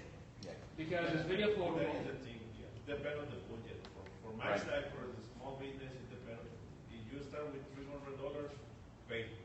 If you have $1,000, use Facebook and Google. If you have $500, Facebook. Yeah, you're absolutely correct. I can give you a quick example because I have a client right now where we spend $1,000 in AdWords, Google AdWords, and $1,000 on Facebook. So we put a cap. What I mean by that, we put like $1,000 for AdWords, $1,000 for Facebook, and the money should not go above $1,000. Does that make sense? So what happened in Google AdWords, we spent $750. But in Facebook, only $200 for the first month, based on our campaign strategy. That's how much we were able to spend. But the result was the same. Does that make sense? So it's all about testing. When it comes to Google AdWords, it is. In fact, Facebook is a million times easier than AdWords. If I go past an AdWords, hopefully I'll do my best to simplify because they have so much stuff. And less expensive, by the way. Yes. And another thing is, and he's in digital marketing, I'm in online marketing. Although I love Facebook advertising, it's not the only thing I do. I also deal with Pinterest. I know ladies who love Pinterest. I mean, did you know that Pinterest has the largest, I'm sorry? I'm sorry, but I apologize. Pinterest right now has a buy button. Buy, like a buy, you click buy. Yeah. They have like a yes, they have it right now. So you can make an ad and click buy for your purse and jewelry and food and all this stuff. But Pinterest, and I don't want to get off on a tangent on this, but Pinterest has one of the largest retention times, meaning more people spend the longest average amount of time on Pinterest per time that they use it. I think the average is about 15 minutes. That's amazing. Right. That's a lot of time. The pictures are oh man, it's not only the pictures, it's the recipes, it's the home decorating ideas, it's the man who can learn how to to work on the vehicle type of thing. It's not just for ladies, guys. Pinterest is really evolving. But I mean, Twitter for business is another one. LinkedIn, and there's also Instagram is now really coming in. Instagram is awesome. Did you get an invitation from Instagram? Because I didn't get it. I didn't get that yet, no. But Instagram is an awesome, awesome platform. I really hope they get their advertising act together. Guess what? They are based on Facebook. Yes. But, that is, man, how many of you love Instagram? No? Some of you don't get it. I'm just really, really starting to evolve in it. But there's a lot of people that love it. But this is an example also. Let's take a look at this next one. This is a company called MediaCube. The best cable TV alternative on the market. That's what they're claiming. Okay, the question is right down here. Nothing good on TV? Question mark. Hey, come over to us. Free TV, free movies. Look at that. Free TV, free movies. Oh, yeah. Shop now. Who's not going to like that if you like TV or movies? And here's another thing that they did. They added a coupon in here. Very interesting. So as you shop now they have a coupon. Get $20 off. If you do what? You share it. Isn't that a bit of a misnomer, though? It is a misnomer. Free movie, but you gotta buy something. Well, you buy the cube, though. But yes. And guess what? That's actually, Tim, that's an excellent point. That is an excellent point. Almost 80% convert because of that. Let's take a look at some reasons why ads will get rejected. I know this is a lot of content. I'll try and break it down. Ads, contests, and posts must comply with their Facebook terms of service. First of all, since it's Facebook's playground, you have to play by their rules. Okay? And their rules are, every time you make an ad, I'll get to your question. Every time that you make an ad, it will be reviewed. Manually. Yes, they review these. This is not done automatically. It's done by actual people that work within Facebook. So they will be taking a look at your ad. So if you want to play in their playground, you got to play by their rules. So, and I'll get to your question, I really will. Ads, contests, page posts must comply with their terms of service. We went over that before. Use of custom audiences, meaning that if you're going to take your email list, you got to make sure that you comply with their rules because they don't want to be spammed, okay? There's something called email scraping. They don't want you to do that. That's where you take and you grab people's emails that don't belong to you in your email list. They don't like you to do that. You can be banned from Facebook advertising if you do this. It's not worth it. It's not worth the risk. Do not position your ads in a sexually suggestive manner. They want it to be clean. They want it to be tasteful. I was thinking one time I wanted to make this ad where I had this, are you frustrated, with your, you're not reaching the type of people that you want in your business. I had this guy with his hair all frizzed. But then there's this one where I had the guy was rolling a rock up a hill. Like he was rolling up against the tide, like his business wasn't going where he wanted to. He was struggling. But the guy wasn't wearing hardly any clothes. And I just didn't think that ad would have been able to make the cut. So I didn't use it. That's why you should know these terms. Okay? Don't exploit political agendas for commercial use. Don't vote for mayor such and such. There's certain things that you can and can't do. Must use symbols, numbers, or letters per their actual meaning. It's not like whenever you make a password where you can say using the @ symbol. They don't want you to do that. You've got to use the actual symbols, words, letters, and in the way that they're actually meant. Must use no more than 20% text. No promotion of tobacco. No promotion of drug or tobacco paraphernalia. No gambling online ads unless they're approved by Facebook. Online pharmacies, generally they are prohibited. If you'd like to know more, if you'd like to know more, I've got a link in the actual slide where you can go. John Loomer is awesome, by the way. He's the one guy that I always look to when it comes to Facebook advertising. All right, advertising budget. This is actually the most. Oh, I'm sorry, you had a question. Yes, sir. Does Facebook become owner of all your content and they can use it any way they want? That's a good question. That is a very good question. That's a good question. Most of the social media account, they say that, but it's very vague. I've seen Facebook do some advertising. They'll do an ad, but it's not to gain any. They're using it as an example. Now, they may take the premise of maybe somebody else's ad, but I don't think particularly that they will use their own, that somebody else's pictures. I don't think they'll do it. I don't think they would do that. And they're providing a platform. They're making money already, so there's no reason for them to do it. There are a lot on the internet, like even PayPal. You got to read their terms of service. They're really getting. Yeah. If you use PayPal, all your content in your website belongs to them. Well, the actual. Well, I gotta read that. To be honest with you, I've never go look at the heard terms of of that. service. Yeah. Look at the terms of service because That's a good it's all question. detailed. I don't know that for sure. I wouldn't think so, but then again, look at the terms of service. Yeah. All right, advertising budget. Now, this is going to be the most vague part of it because there's really no exact science. Let me read this per se. Now, it's time to figure out how much budget to spend, and at the start, it may be difficult to figure out how much you want to spend. I wish there was an easy solution to determine how much to spend. My suggestion is if you're going to go on this route, you're not going to use a professional marketing person. My suggestion is to start small.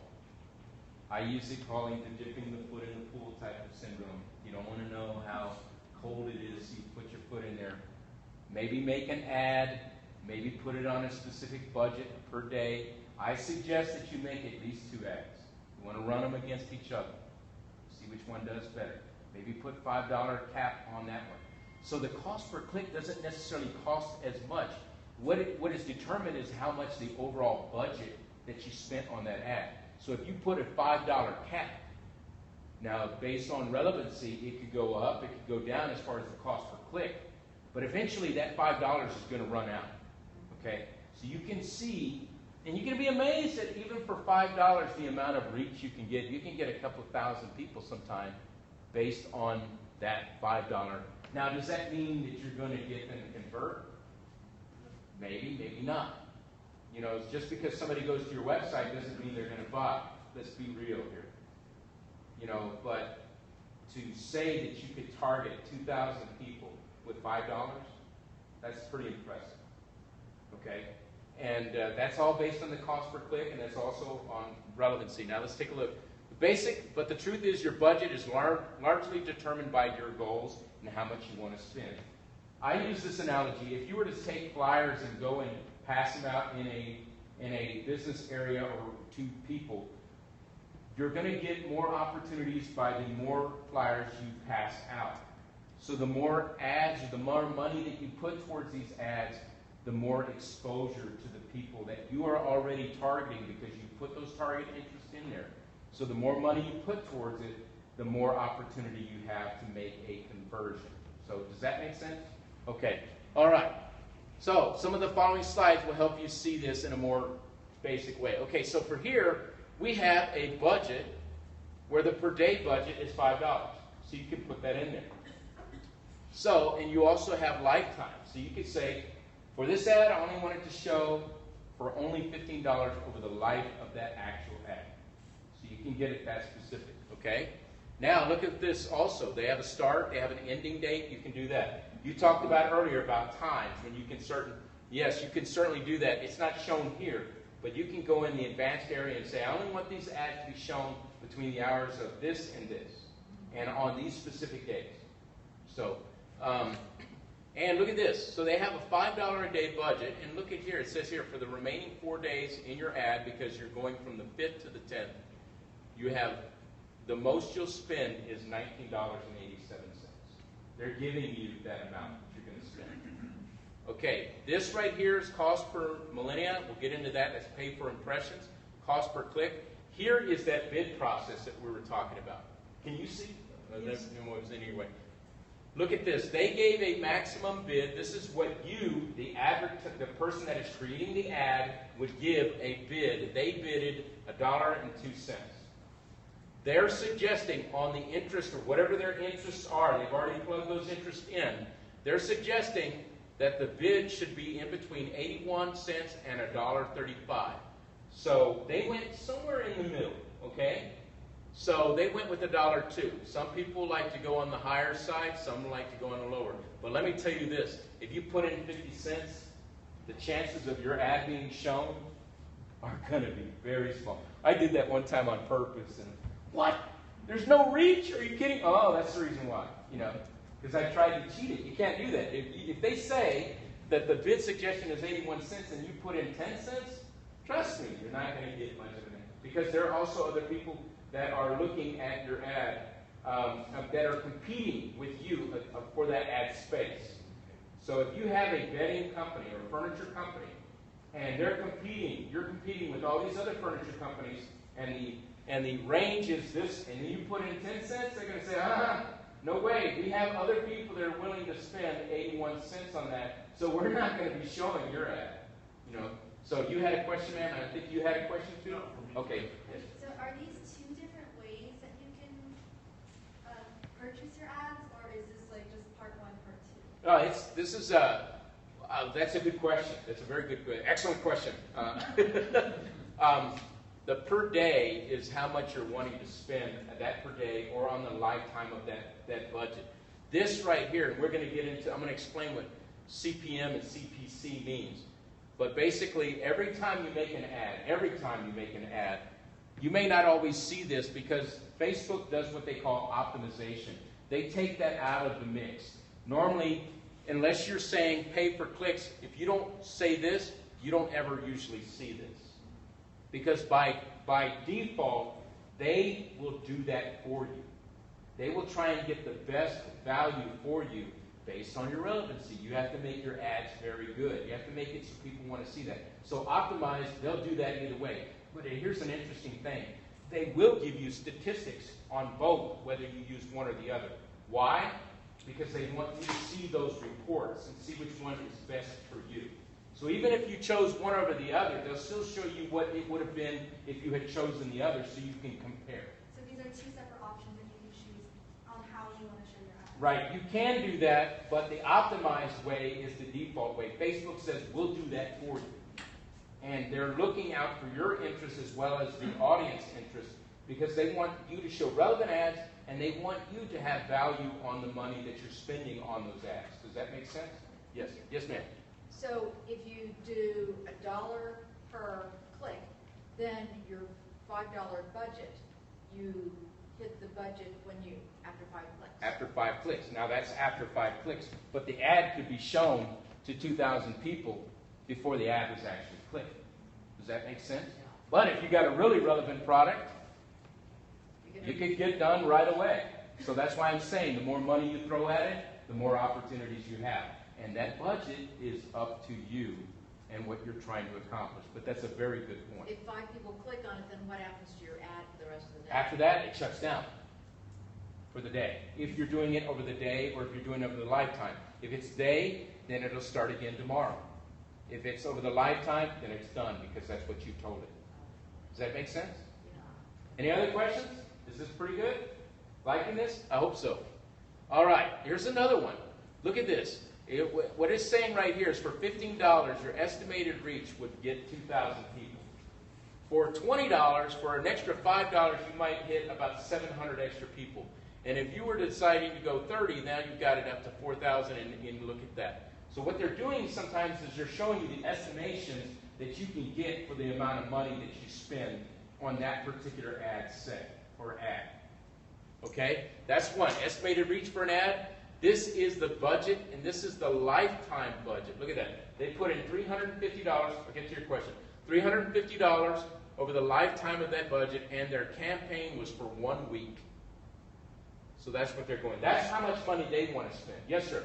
So how do we know that the reach, the estimated reach that they're providing there is not inflated just to create perceived value? There is no way, but I will say this.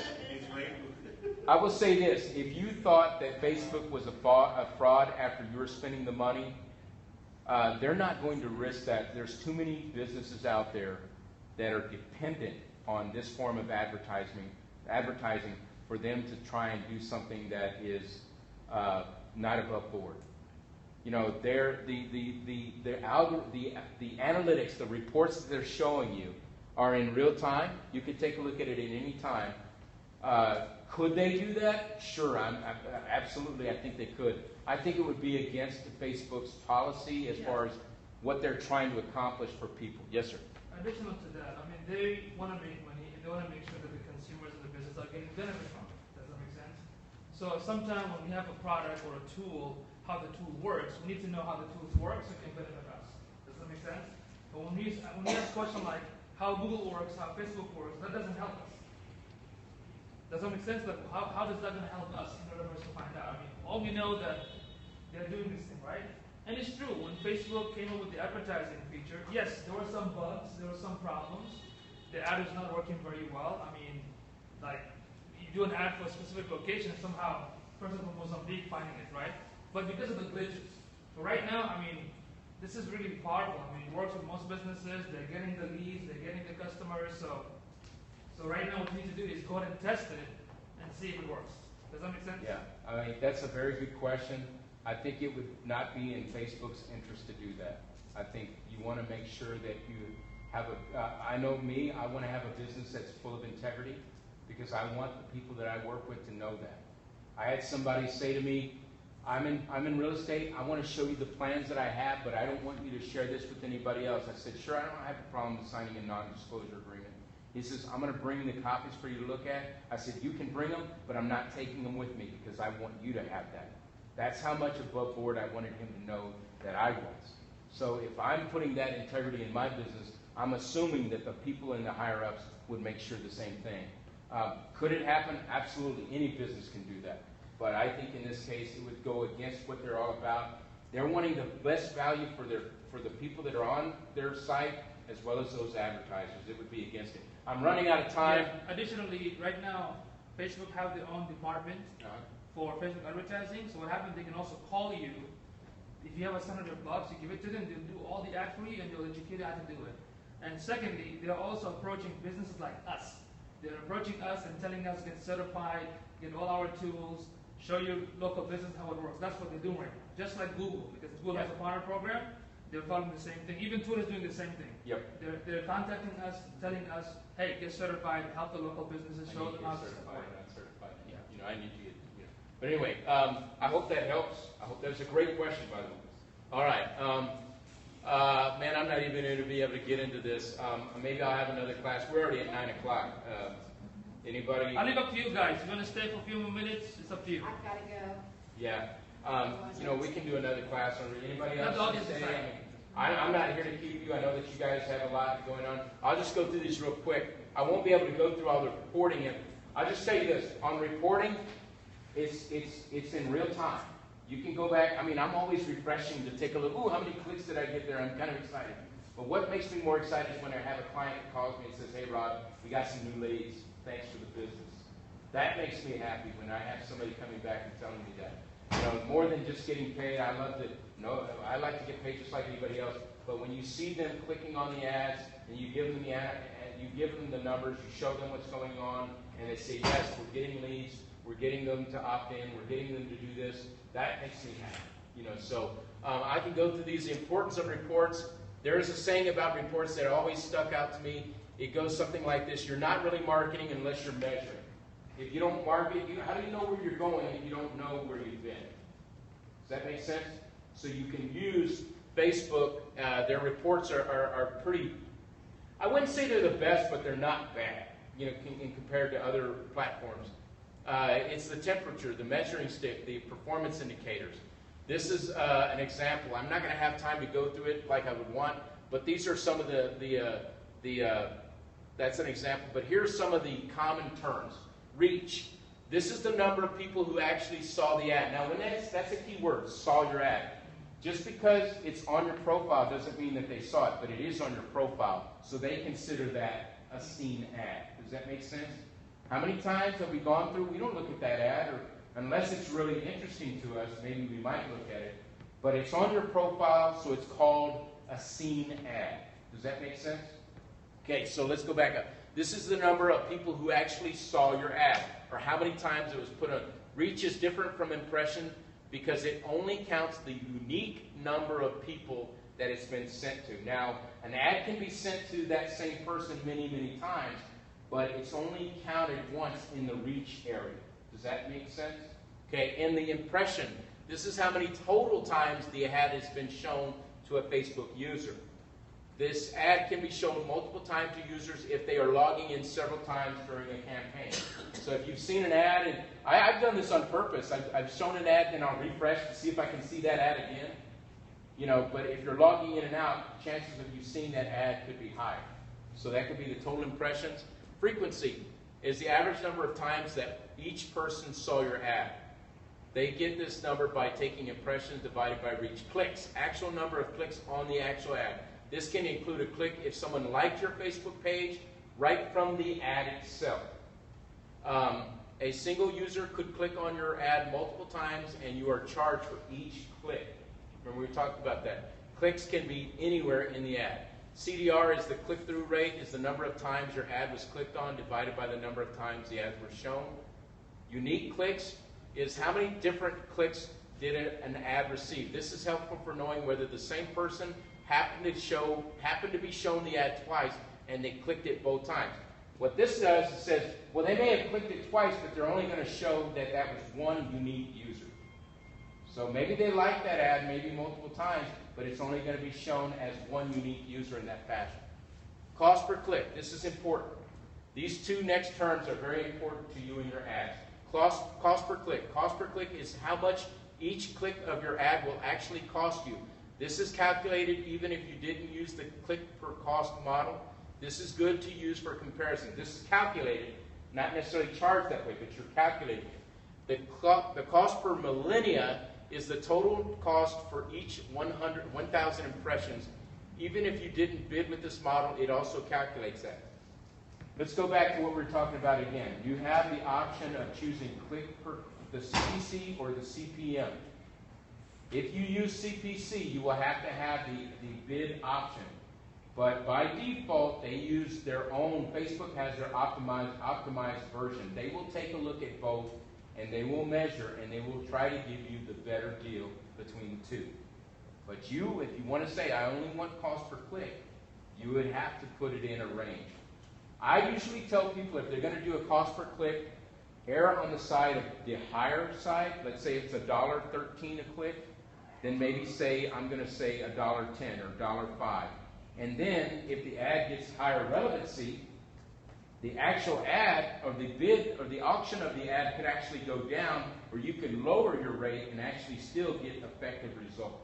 Now I know that in my mind that made sense. I don't know if you're getting that, but you can start on the higher side and then go lower. Yes, sir? Can you do that in the middle of campaign? Absolutely you can. Yes, sir. You can change that at any time. Yes, sir. All right. I can't really get into it now. The other thing is you can export your reports. Why is that important? For a guy like me, it's important because I've got to show the numbers. Now, I can do that. There's a link that Facebook has that you can share, but it only goes to those that are actually admins or editors in the account. So you can take that link and you can give it to that individual.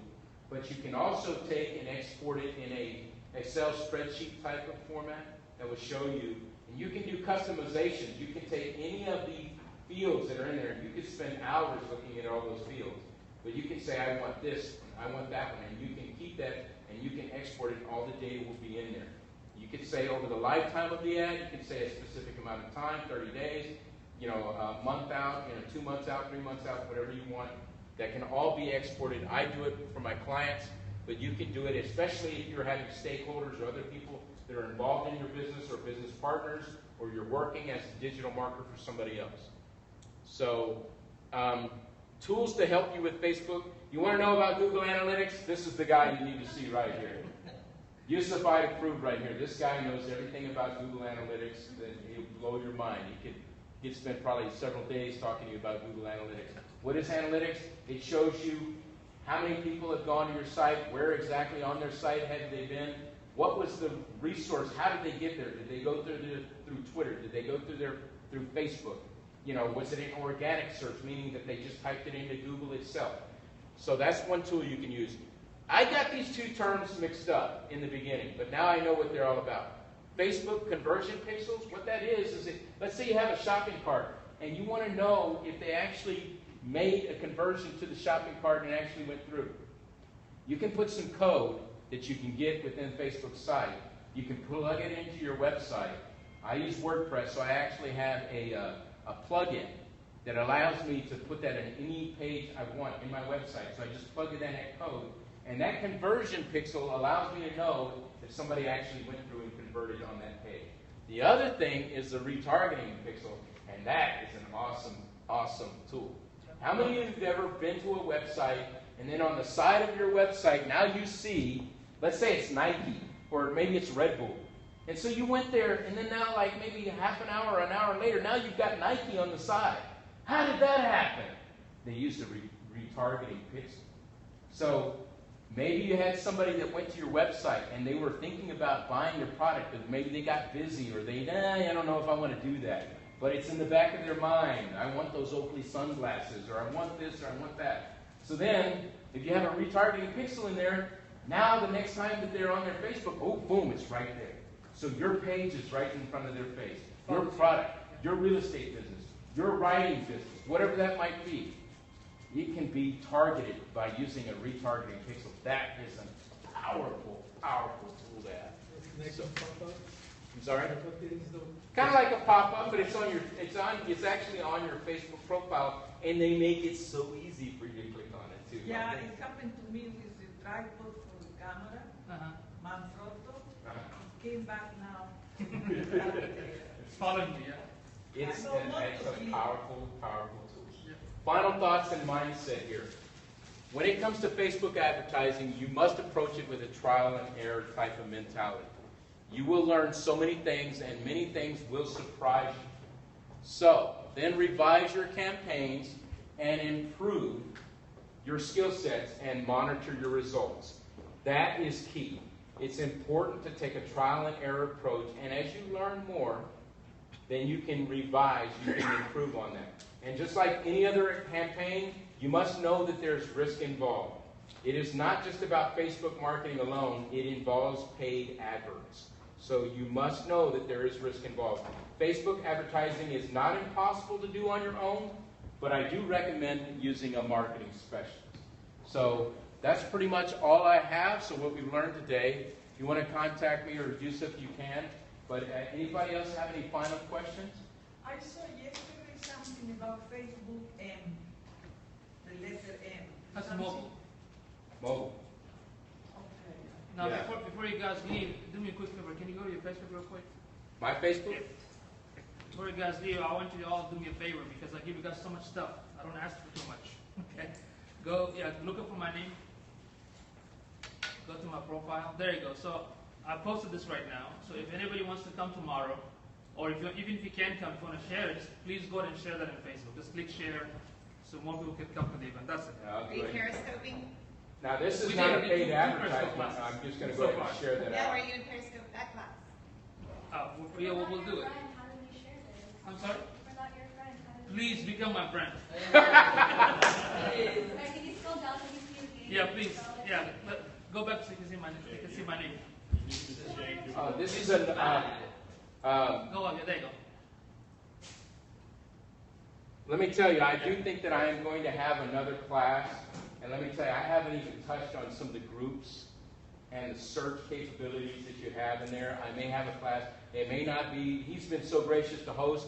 I may have my own meetup somewhere. But I do think there's so much more that you can learn. Ladies and gentlemen, I want to say thank you for your time tonight. I know it's on a Friday night. You could have been anywhere tonight.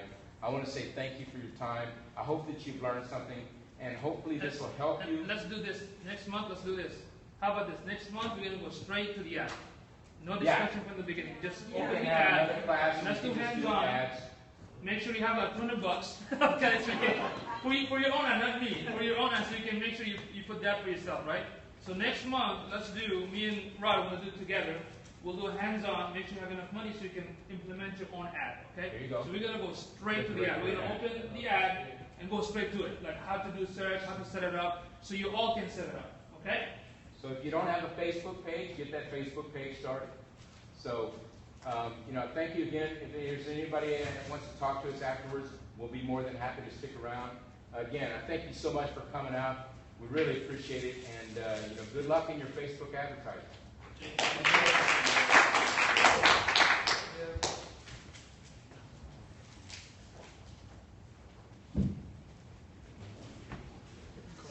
Yes, I do. I've got a card.